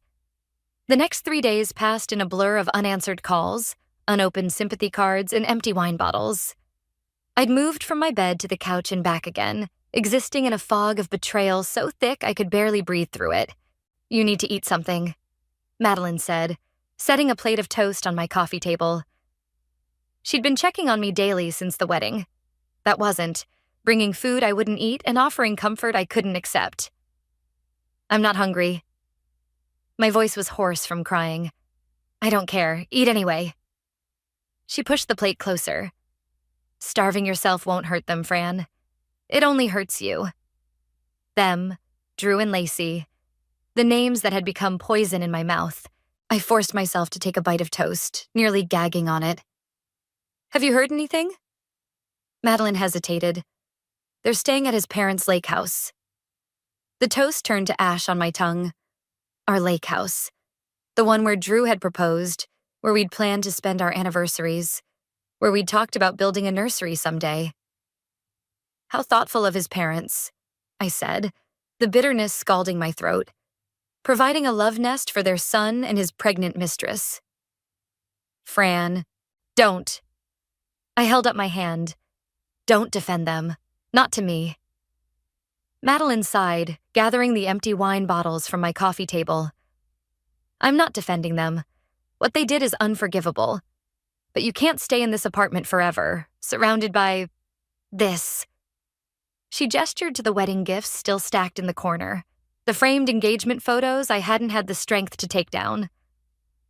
Watch me. My phone buzzed with an incoming text. I lunged for it, hope flaring despite everything. Maybe it was Drew, finally calling to explain, to apologize. But it was Zechariah. We need to talk. It's important. I stared at the message, rage bubbling up fresh and hot. Zechariah, who'd known about the affair and said nothing, who'd stood beside his brother at our rehearsal dinner, toasting our future while knowing it was built on lies. Who is it? Madeline asked. No one important. I tossed the phone aside, but 10 minutes after Madeline left, it buzzed again. Please, Fran, there's more you need to know. More? What more could there possibly be? My fiancé had left me at the altar for my best friend, who was carrying his child. The humiliation was complete. The betrayal, absolute. Yet curiosity gnawed at me. What else was Zechariah hiding? Fine. When? Now. I'm outside your building. I froze, then rushed to the window. Sure enough, Zechariah's black SUV was parked across the street, his familiar figure leaning against it. I should have ignored him. Should have closed the curtains and gone back to my cocoon of misery. Instead, I found myself buzzing him up, not bothering to change out of my sweatpants or wash my face. When I opened the door, Zechariah looked almost as bad as I felt. Dark circles under his eyes, stubble on his usually clean-shaven face. "You look terrible," I said flatly. "So do you." He stepped inside, his eyes taking in the chaos of my apartment. "Jesus, Fran." "Skip the judgment. What do you want?" He ran a hand through his hair, a gesture so like Drew's that my chest ached. "I came to apologize, and to tell you something I should have told you months ago. That your brother is a cheating bastard? Little late for that revelation. It's about the baby." Zechariah's voice dropped. "It's not Drew's." The world tilted sideways. "What?" "The baby, it's not Drew's." He met my eyes, his own filled with a mixture of guilt and something else. Something that made my stomach drop. "It's mine." I staggered backward, gripping the edge of my kitchen counter. "You and Lacey?" He nodded, misery etched into every line of his face. "It happened once, after your engagement party. We were drunk, stupid. I never meant for it to happen again, but it did. The pieces were falling into place with sickening clarity." "How many times?" "Fran, how many times did you sleep with my best friend behind my back?" Zechariah looked away. "It became regular about 6 months ago." 6 months. Half a year of betrayal right under my nose. And Drew found out. It wasn't a question. 3 weeks ago, Lacey told him she was pregnant and that it was mine. He was destroyed. So destroyed that instead of telling me, he waited until our wedding day to run away with her? My laugh was hollow. "Make it make sense, Zechariah." "He didn't run away with her." Zechariah's voice hardened. "He ran away from all of us, Lacey included." "Then why are they at the lake house together?" "They're not. Drew's gone, Fran. No one knows where. Lacey's at the lake house alone because her parents kicked her out when they found out about the baby." He stepped closer. "Drew abandoned both of you." The revelation hit me like a physical blow. Drew hadn't chosen Lacey over me. He'd chosen neither of us. "Why are you telling me this?" I whispered. "Because you deserve the truth.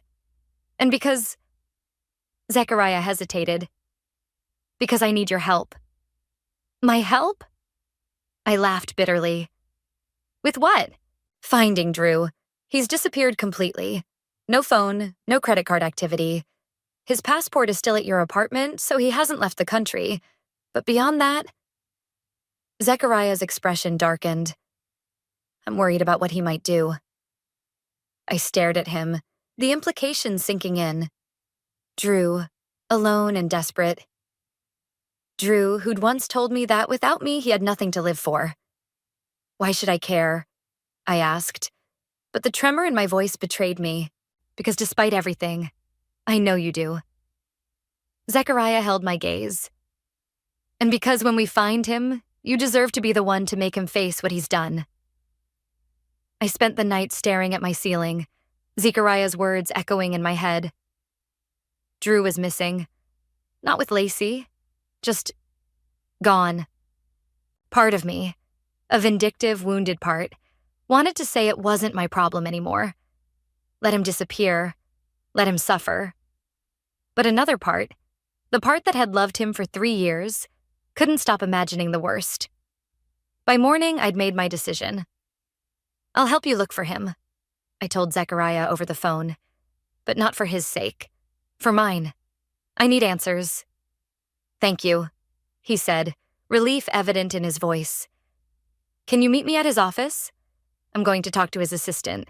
2 hours later, I stood in the lobby of the architectural firm where Drew worked, wearing actual clothes for the first time in days.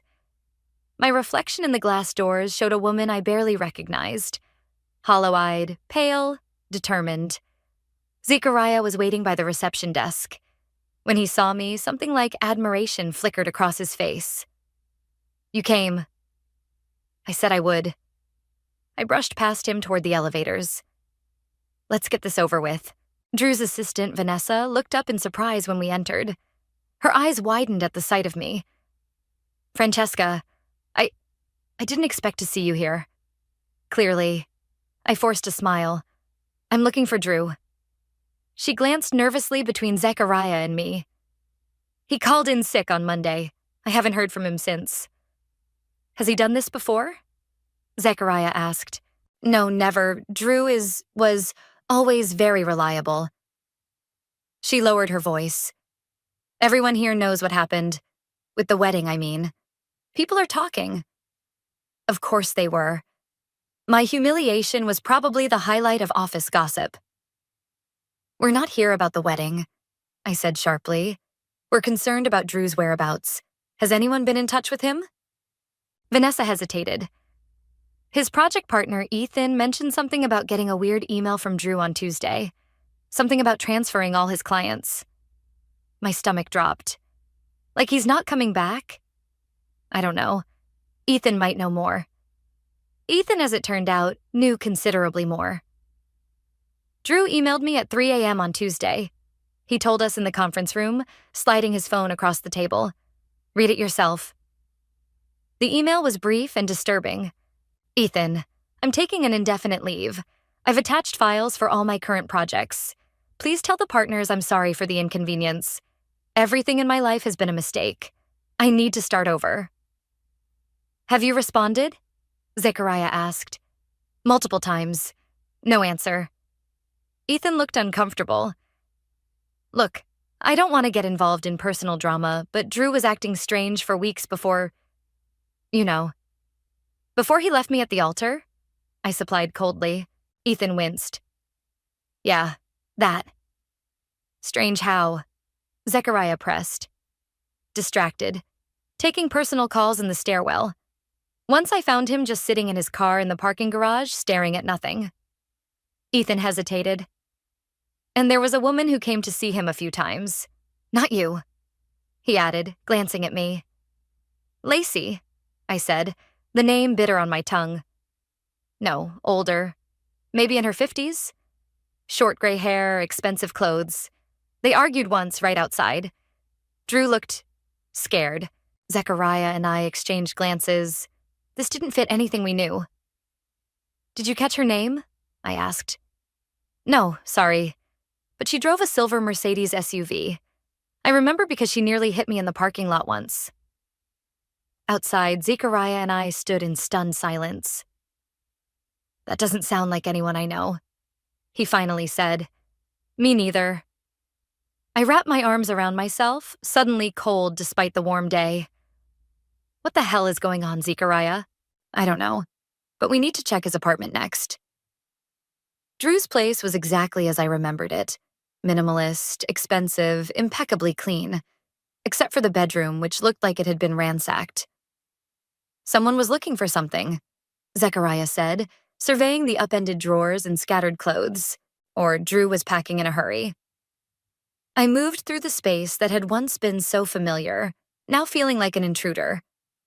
How many nights had I spent here, planning our future, believing I knew the man who slept beside me? In the bathroom, Drew's toiletries were gone. His passport, which Zechariah had claimed was at our apartment, was missing from the drawer where he always kept it. "He lied to you," I said when I returned to the bedroom. "Drew took his passport." Zechariah's face darkened. "That doesn't make sense. I checked your apartment myself before coming to see you." "Well, it's not here either." A horrible thought struck me. Unless what? Unless Drew has more than one passport. Zechariah stared at me. "Why would he have multiple passports?" "I don't know, but nothing about this feels right." I sank onto the edge of the bed, suddenly exhausted. I thought I knew him, Zechariah. I was going to marry him. How could I not know who he really was? Zechariah sat beside me, careful to maintain distance. I'm his brother, and I'm asking myself the same question. We sat in silence, the weight of Drew's deception hanging between us. I need to see Lacey, I said finally. Zechariah tensed. I don't think that's a good idea. I don't care what you think. She was my best friend for 15 years. She knows things about Drew that you don't, that I don't. I stood up, newfound resolve hardening inside me. And she owes me the truth. Fran, she's pregnant and alone. Because of choices she made. I cut him off. Choices that destroyed my life. So either drive me to the lake house or I'll find my own way there. Zechariah looked at me for a long moment, then nodded. Okay. But don't expect this to bring you peace. Peace? I laughed bitterly. I'm not looking for peace, Zechariah. I'm looking for answers. And after that, I glanced around the bedroom one last time. After that, I'm looking for justice. The lake house stood exactly as I remembered it. Weathered cedar siding, wraparound porch, floor-to-ceiling windows reflecting the water. Drew and I had spent last Christmas here, building a fire in the massive stone fireplace, making love on the bearskin rug his father had hunted himself. Now Lacey was inside, pregnant, with Zechariah's child. You don't have to do this today, Zechariah said as he parked the car. We could come back tomorrow. Stop trying to protect her. I unbuckled my seatbelt. She didn't protect me. The walk to the front door felt endless. What would I say to the woman who had been my maid of honor, my confidant since childhood? The woman who had betrayed me in the most fundamental way possible? I didn't have to decide. The door swung open before I could knock, and there she was. Lacey looked terrible. Her usually perfect hair hung limp around her face. Her eyes were swollen from crying, and her complexion had the sallow cast of early pregnancy. Fran. Her voice broke on my name. You came. Not for you. I pushed past her into the house. I'm looking for Drew. He's not here. She closed the door, not looking at Zechariah. I haven't seen him since the wedding day. The living room was a mess.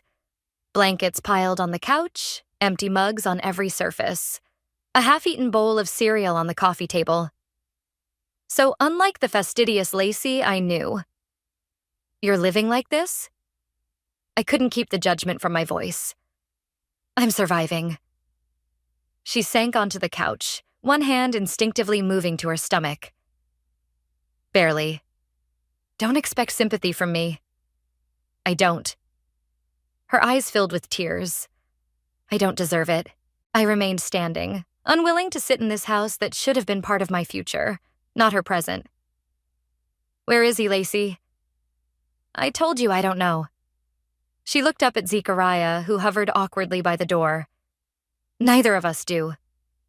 But you were sleeping with him too, weren't you? The question burned coming out. While you were sleeping with his brother? Lacey flinched. It wasn't like that. Then what was it like? Explain it to me. Help me understand how my best friend could do this. She took a shuddering breath. Drew and I, it only happened once. After he found out about me and Zechariah, about the baby. I froze, looking between them. What? It was revenge, Zechariah said quietly. Drew slept with Lacey to get back at me. The room seemed to tilt. And you didn't think this was relevant information? I was trying to protect you from more pain. Stop. Protecting. Me. I enunciated each word. I'm not fragile, I'm furious. And I deserve the whole truth. Lacey wiped her eyes. Drew was devastated when he found out about the baby. He came here, drunk, saying he'd lost everything. You, his brother's loyalty. He said he wanted to hurt Zechariah like Zechariah had hurt him. She looked down. I was vulnerable. Guilty. I let it happen. And then he left you too. I couldn't keep the bitter satisfaction from my voice. He was disgusted with himself. With all of us. Lacey reached for a tissue. The next morning, he said he couldn't go through with the wedding, but he couldn't face telling you the truth either. He said he needed time to figure out what to do. So he left me standing at the altar instead. The familiar rage bubbled up. How considerate. I begged him to talk to you. Lacey's voice cracked. I swear, Fran. I told him you deserved better than a text message. You're right. I deserved better than all of this. I gestured around the room at the three of us locked in this grotesque triangle. But that's not why I'm here. Drew is missing and we need to find him. Lacey's brow furrowed. Missing? What do you mean? Zechariah explained about the office visit, the ransacked apartment, the missing passport.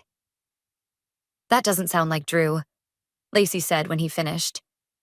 None of this sounds like the Drew we thought we knew, I replied. But here we are. I moved to the windows overlooking the lake, needing space from both of them. The water was choppy today, white caps breaking against the shore.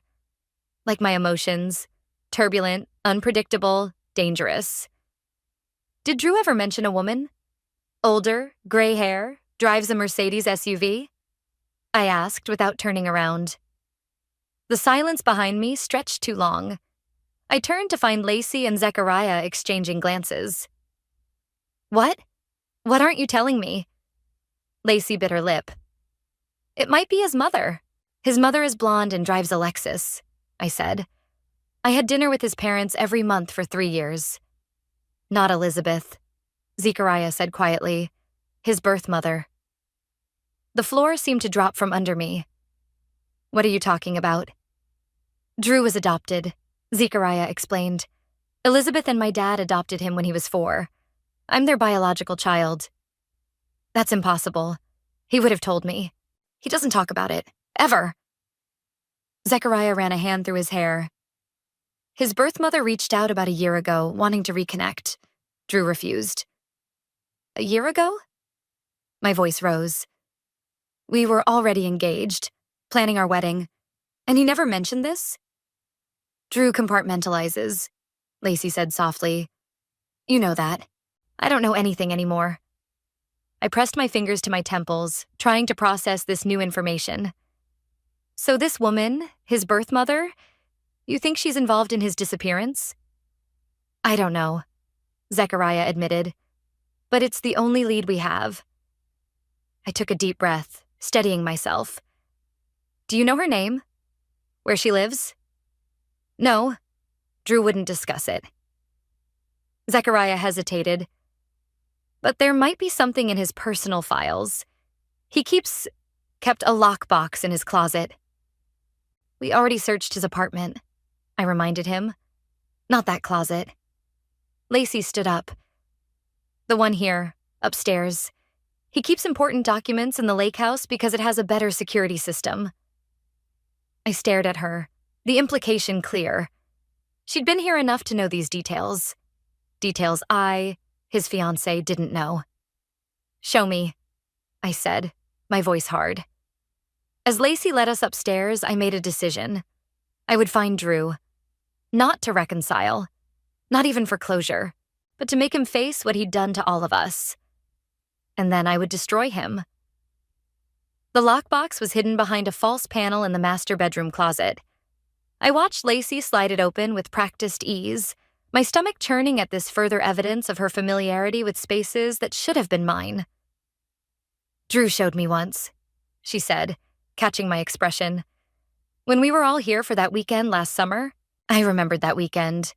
I'd gotten food poisoning and spent most of it curled up in bed while Drew and our friends enjoyed the lake. Apparently, he'd found time to give Lacey a private tour. The metal box inside was sleek and expensive, like everything Drew owned. Lacey stepped back, giving me space. It needs a code, Zechariah said. I knelt before it, considering.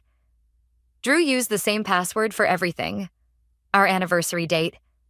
I punched in 0519, the day he'd proposed. Nothing happened. Try his birthday, Lacey suggested. I know what to try, I snapped. I entered 0423, the day we met. The box remained locked. Frustration mounting, I tried his parents' anniversary. his brother's birthday, even the date we'd closed on our apartment. Nothing worked. "Let me," Zechariah said, gently moving me aside. He entered a 6-digit code and the lock clicked open. "How did you know that?"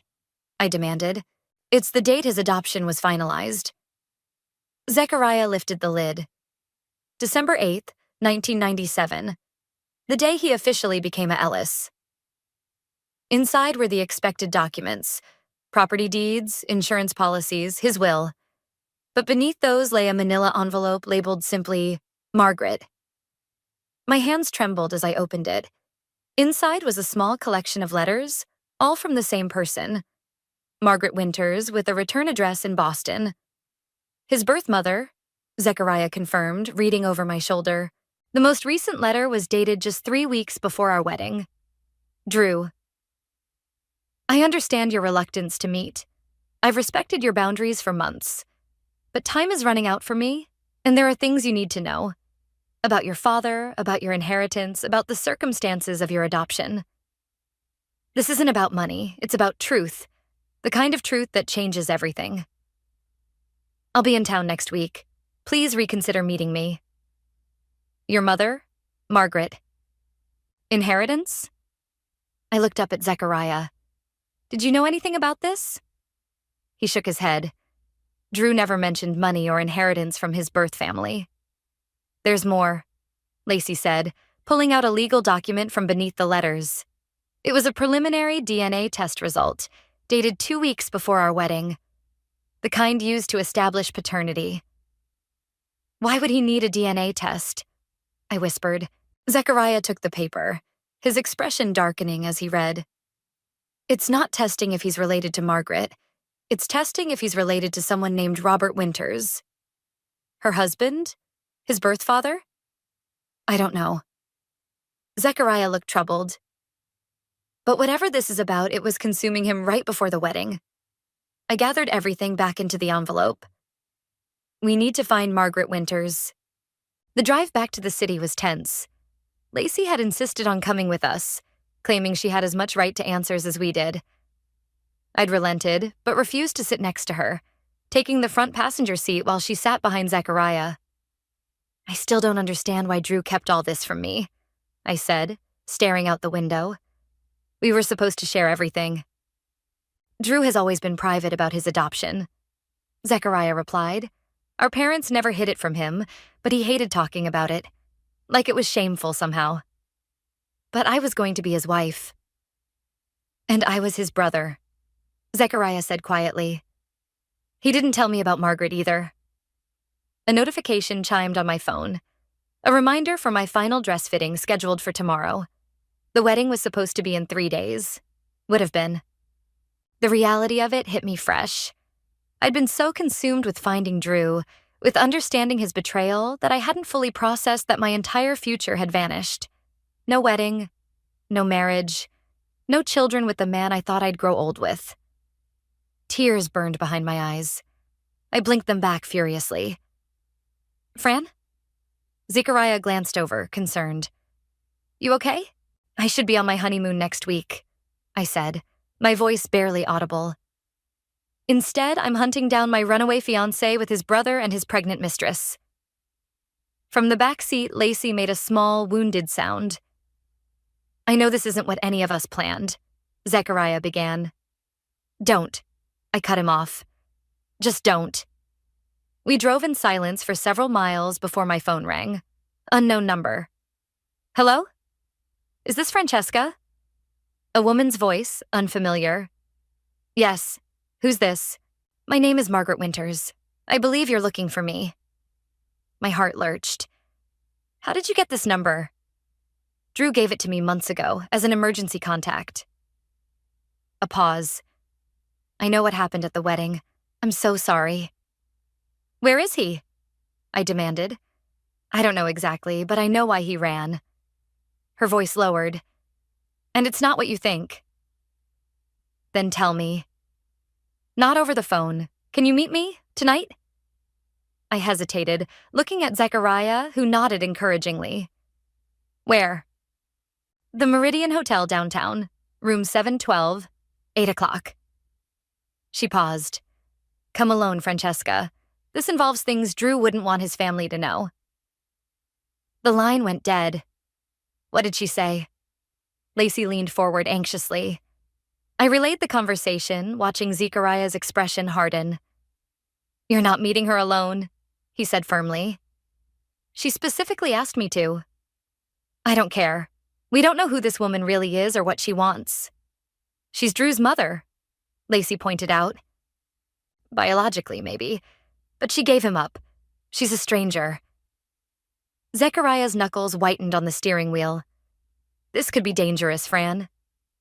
Everything about this situation is dangerous, I replied. For my heart, at least. I stared out at the approaching city skyline. But I'm done being the last to know things about my own life. I'm meeting her. Alone. Fran, this isn't a discussion, Zechariah. I need answers, and Margaret Winters has them. I turned to face him fully. For once, I'm going to be the one in control of my own story. The Meridian Hotel loomed before me, its glass facade reflecting the sunset in shades of orange and gold. I checked in here once with Drew, celebrating our first anniversary with room service and champagne. Now I was meeting his birth mother, a woman he'd never even mentioned to me. Text me when you're inside, Zechariah said as I got out of his car. And every 15 minutes after that. I'm not a child. No, but you're walking into an unknown situation with a woman who might have something to do with my brother's disappearance. His eyes softened. Just be careful, Fran. I nodded, surprised by the genuine concern in his voice. When had Zechariah and I become allies in this mess? The hotel lobby was busy with evening check-ins. I bypassed the front desk and headed straight for the elevators, my heart pounding harder with each floor that passed. What would Margaret tell me? What secrets had Drew been keeping? Room 712 was at the end of a long hallway. I hesitated before knocking, suddenly aware that I was about to meet the woman who had given birth to the man I'd almost married. A woman who, for whatever reason, had given him up. The door opened before I could knock a second time. Francesca. The woman who stood there matched Ethan's description. Silver gray hair cut in an elegant bob, expensive clothes, shrewd eyes. Thank you for coming. I stepped inside, taking in the suite. It was one of the hotel's best, with floor-to-ceiling windows overlooking the city. On the coffee table sat a bottle of scotch and 2 glasses. I don't drink scotch, I said. Margaret smiled thinly. Drew did. I thought perhaps you shared his tastes. There's a lot about Drew I apparently don't know. Yes? She gestured to the sofa. Please sit. We have much to discuss. I remained standing. Where is he? I told you I don't know exactly. She poured herself a drink. But I know why he ran, and I know he's not coming back. How can you be so sure? Because Drew discovered something that changed everything he believed about himself. She took a sip of scotch. About his family, about his future. Stop being cryptic and tell me what's going on. Margaret studied me for a long moment. Drew isn't who he thinks he is. Who any of you think he is. What does that mean? It means his adoption wasn't legal. He wasn't an orphan, as the Ellises were told. He was taken from me. Her voice hardened. Stolen. I sank onto the sofa, stunned. That's impossible. Is it? The early 90s were the Wild West for private adoptions. My husband, Drew's father, was a powerful man with dangerous connections. When I tried to leave him, he punished me by taking our son. She set down her glass. I spent years searching, but Robert had changed Drew's name, falsified documents. By the time I found him, he was a teenager, settled with his new family. I decided not to disrupt his life. Until now. Until Robert died 6 months ago, leaving Drew a substantial inheritance. The estate lawyers tracked Drew down. She smiled grimly. Imagine my surprise when I discovered my son was living in the same city as me. My head was spinning. So you contacted him? Yes. At first, he refused to meet, but then he agreed to a DNA test, to prove I was lying, I think. When the results confirmed I was his mother, he finally agreed to see me. Her expression softened. He looks so much like his father. The DNA test we found wasn't about you, I realized. It was about Robert, Drew's birth father. Yes, Drew needed to establish paternity to claim his inheritance. She hesitated. But the test revealed something else, something that devastated him. What? Margaret refilled her glass. Robert Winters wasn't just a wealthy businessman. He was the son of Victor Winters. The name hit me like a physical blow. Everyone in the city knew Victor Winters, the developer who'd been indicted for fraud, money laundering, and connections to organized crime. He'd died in prison a decade ago. Drew's grandfather was Victor Winters? The Victor Winters? Yes, and the inheritance Drew stands to receive comes from those criminal enterprises. Margaret's eyes met mine. Money that ruined countless lives. I thought of Drew, with his strict moral code, his insistence on ethical business practices. How many times had he lectured about corrupt developers who cut corners? This would destroy him, I whispered. It did. Margaret's voice was gentle. He came to me the night before your wedding, in a state I can only describe as shattered. He said he couldn't marry you with this hanging over him, that he needed to figure out who he really was before he could be anyone's husband. So he left me at the altar instead of just talking to me? Anger flared, hot and bright. That was his solution? Drew has always run from emotional confrontation. Surely you know that about him. I did know that. It was one of the things we'd argued about during our relationship. His tendency to withdraw rather than face difficult conversations. Where would he go? I asked. If he wanted to disappear and think, Margaret shook her head. I don't know him well enough to answer that, but there's something else you should know. She reached for her purse, extracting an envelope. He left this for you. My hands trembled as I took it. Inside was a handwritten letter and a check for an astronomical amount. What is this? Half of his inheritance. He wanted you to have it. Margaret's expression was unreadable. He said you deserved compensation for what he was about to do to you. Rage swept through me, so intense I could barely breathe. Drew thought he could buy his way out of facing me? That money could make up for public humiliation? I tore the check in half, then quarters, then eighths, letting the pieces flutter to the floor. I don't want his blood money, I said, my voice shaking. I want him to look me in the eye and explain himself. I understand. Margaret stood, which is why I've arranged for you to meet him. My heart stopped. What?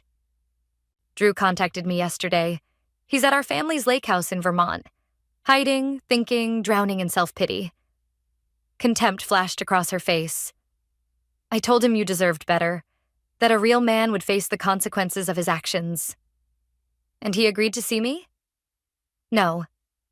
She smiled, cold and determined. But he doesn't know you're coming. I'm giving you the address. What you do with it is your choice. She handed me a slip of paper. An address in Vermont, about 3 hours north. Why are you doing this? I asked. Because I lost 20 years with my son due to a man's cowardice. Her eyes met mine. Don't lose your chance for closure because of Drew's. I stared at the address, a plan forming in my mind. Not just closure, justice. Thank you, I said, already reaching for my phone to text Zechariah. But as I turned to leave, Margaret caught my arm. One more thing, Francesca. Drew isn't alone at the lake house. What do you mean? He's with a woman. Her eyes held mine. Someone he's known for years. Someone he called his real soulmate. The floor seemed to drop from under me. Who? I don't know her name, but she has red hair. That's all he mentioned. Red hair, like Lacey's. But Lacey was with Zechariah, which meant there was someone else. Someone who had been in Drew's life all along, waiting in the wings. Someone who might have been the real reason he couldn't marry me. The Vermont countryside blurred past my window, dark and unfamiliar. Zechariah drove in tense silence, his knuckles white on the steering wheel. In the back seat, Lacey had finally fallen asleep, one hand protectively curved over her stomach. When I'd told them about Margaret's revelation, about Drew hiding at a lake house with a red-haired woman, Lacey had gone pale. "It's not me," she'd whispered. "I swear, Fran." I believed her. Which meant there was someone else. Someone who had been in Drew's life all along, waiting for me to be out of the picture. "We should be there in 20 minutes, Zechariah said, breaking the silence.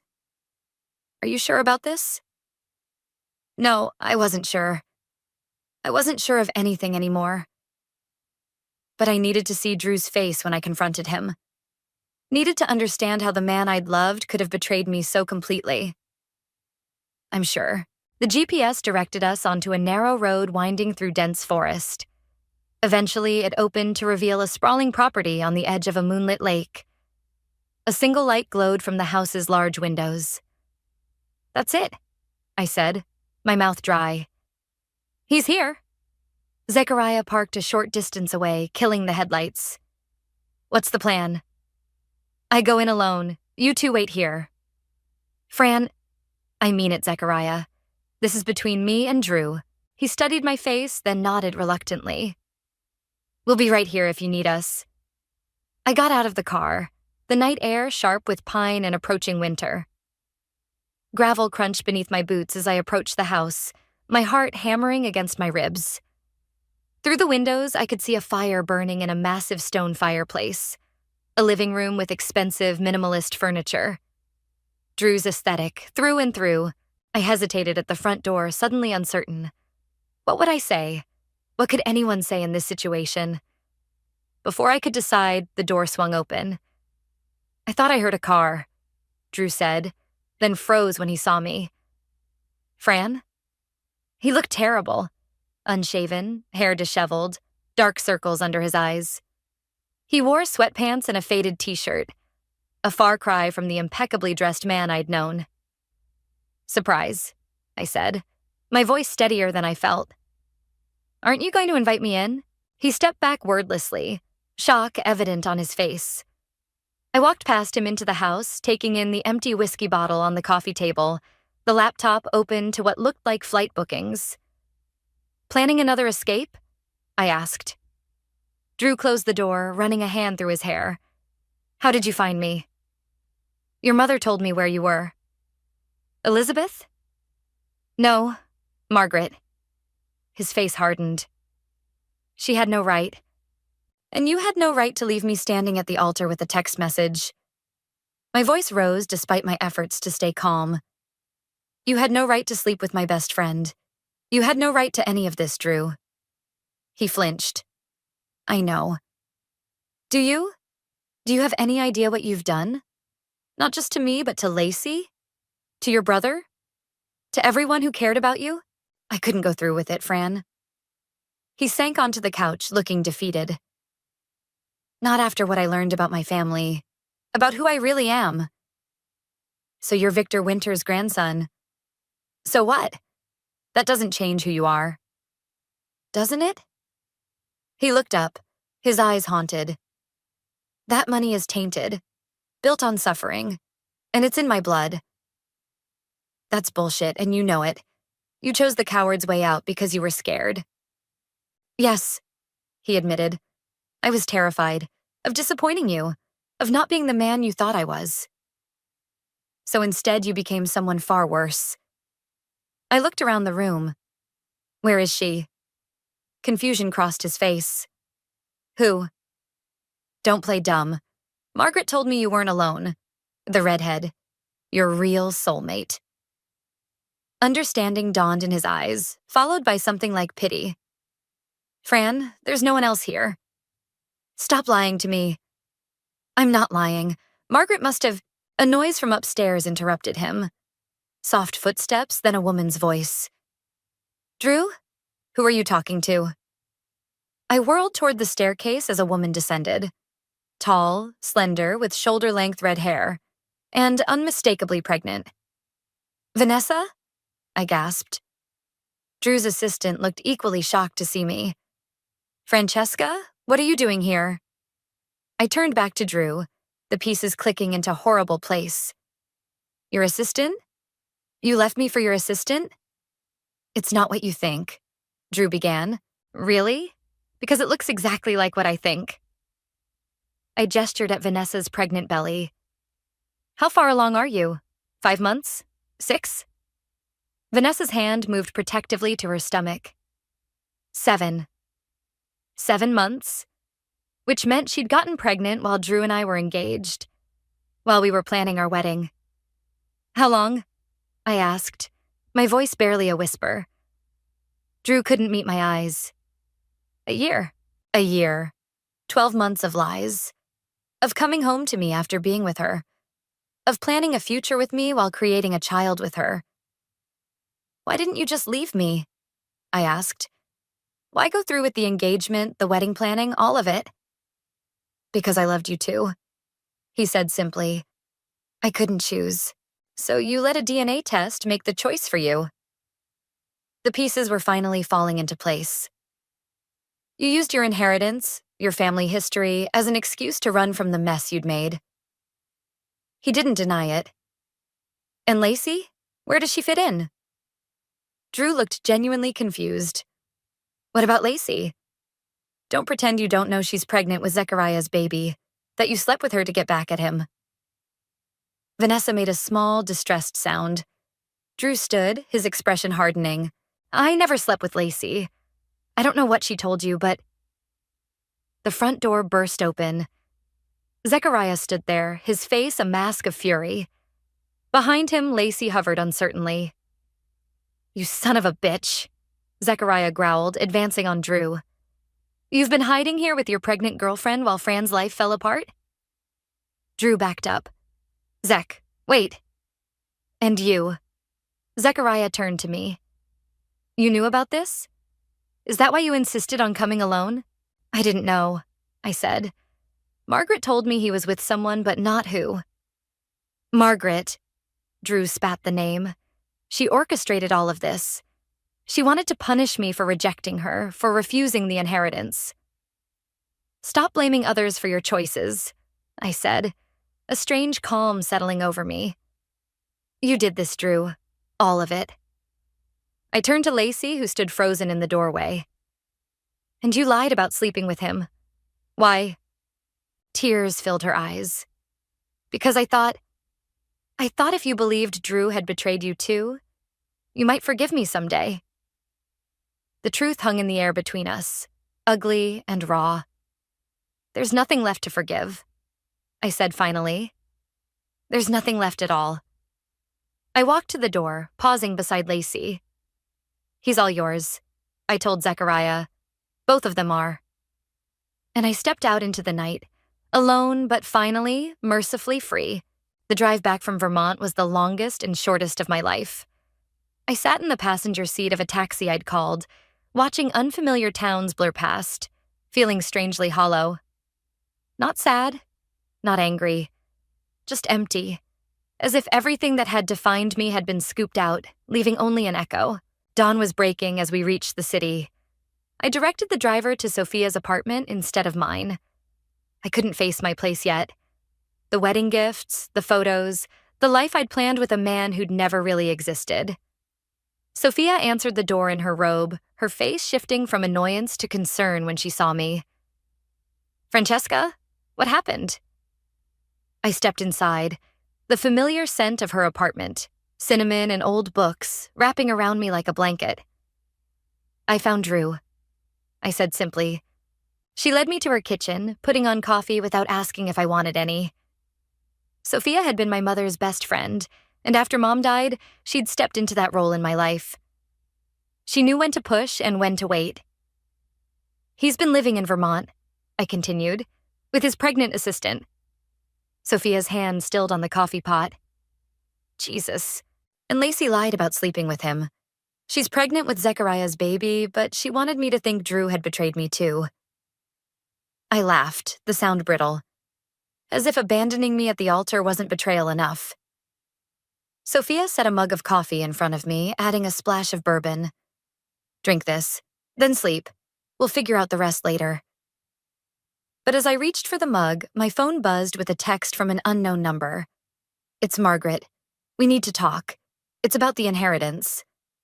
I stared at the message, something cold settling in my stomach. "I need to go. Francesca, you're exhausted. I'll be back. I promise." I showed her the text. "This woman has been manipulating all of us. I need to understand why." The Meridian Hotel looked different in daylight. Less imposing, more sterile.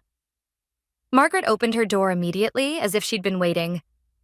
"You found him," she said. Not a question. "Yes.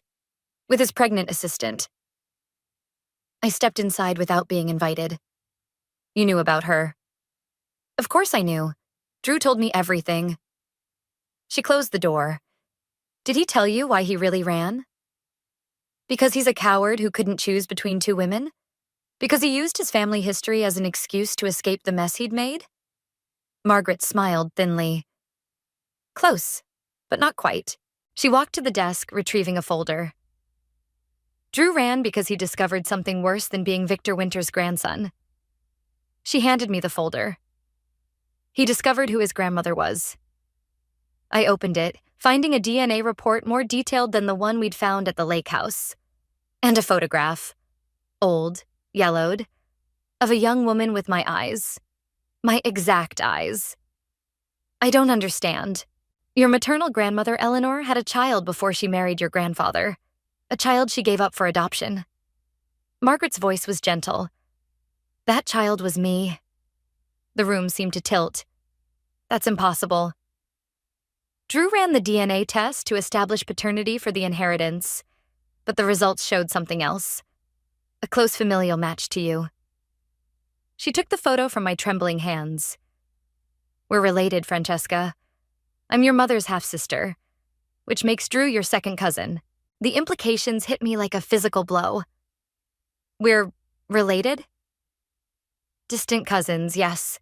Not close enough for legal or medical concerns, but close enough that Drew couldn't handle it. Especially with Vanessa pregnant, offering him a simpler future." I sank onto the sofa, my mind racing. "Why didn't you tell me this yesterday? Would you have believed me?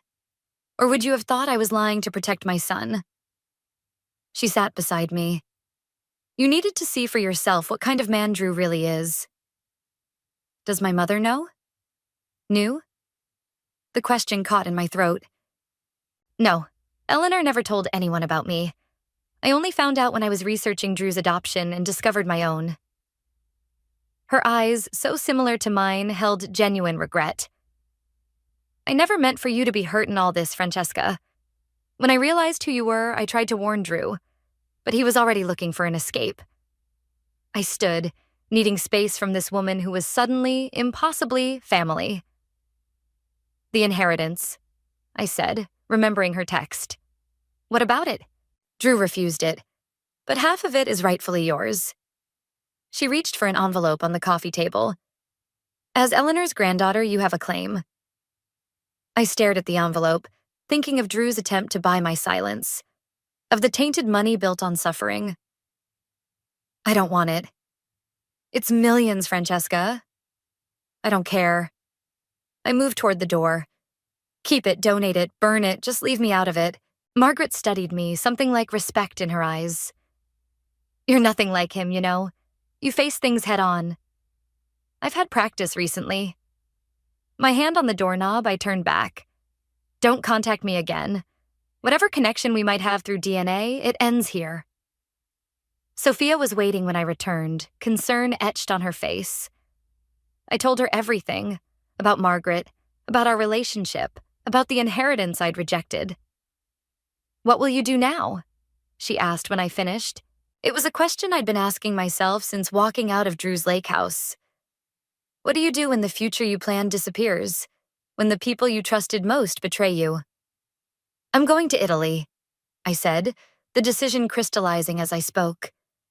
"Remember that art restoration program I got accepted to before I met Drew? The one I turned down because he couldn't leave his job here?" Sophia smiled. "The one in Florence? You'd be brilliant at that. They might still have a spot. And if not, I'll find something else." I felt lighter suddenly, possibilities opening before me. I need to start over somewhere that doesn't have his fingerprints all over it. What about your apartment? Your job? I'll sublet the apartment. As for my job, I shrugged. I've been designing other people's dreams for years. It's time to design my own. That afternoon, I sent 3 emails. One to the Florence program asking about late admission, one to my boss requesting a leave of absence, and one to my landlord about subletting my apartment. Then I called Tony, my neighbor who'd been quietly supportive through everything, and asked if he'd help me pack up Drew's things for donation. "Whatever you need," he said without hesitation. "Just tell me when." As I hung up, my phone buzzed with a text from Zechariah. "Can we talk?" I stared at it for a long moment, thinking about all the tangled connections that had defined my life these past years. Drew, Lacey, Zechariah, Margaret. Each relationship a knot I needed to untie before I could move forward. "Not yet," I replied. "But someday." That night, I stood on Sophia's balcony watching the city lights, feeling the first real peace I'd known since walking down that aisle alone. The future stretched before me, uncertain, unplanned, and entirely mine. I wouldn't be defined by what Drew had done to me, or by what Lacey had done, or by unexpected family connections I never asked for. I would be defined by what I chose to do next. And for the first time in my life, I was choosing myself.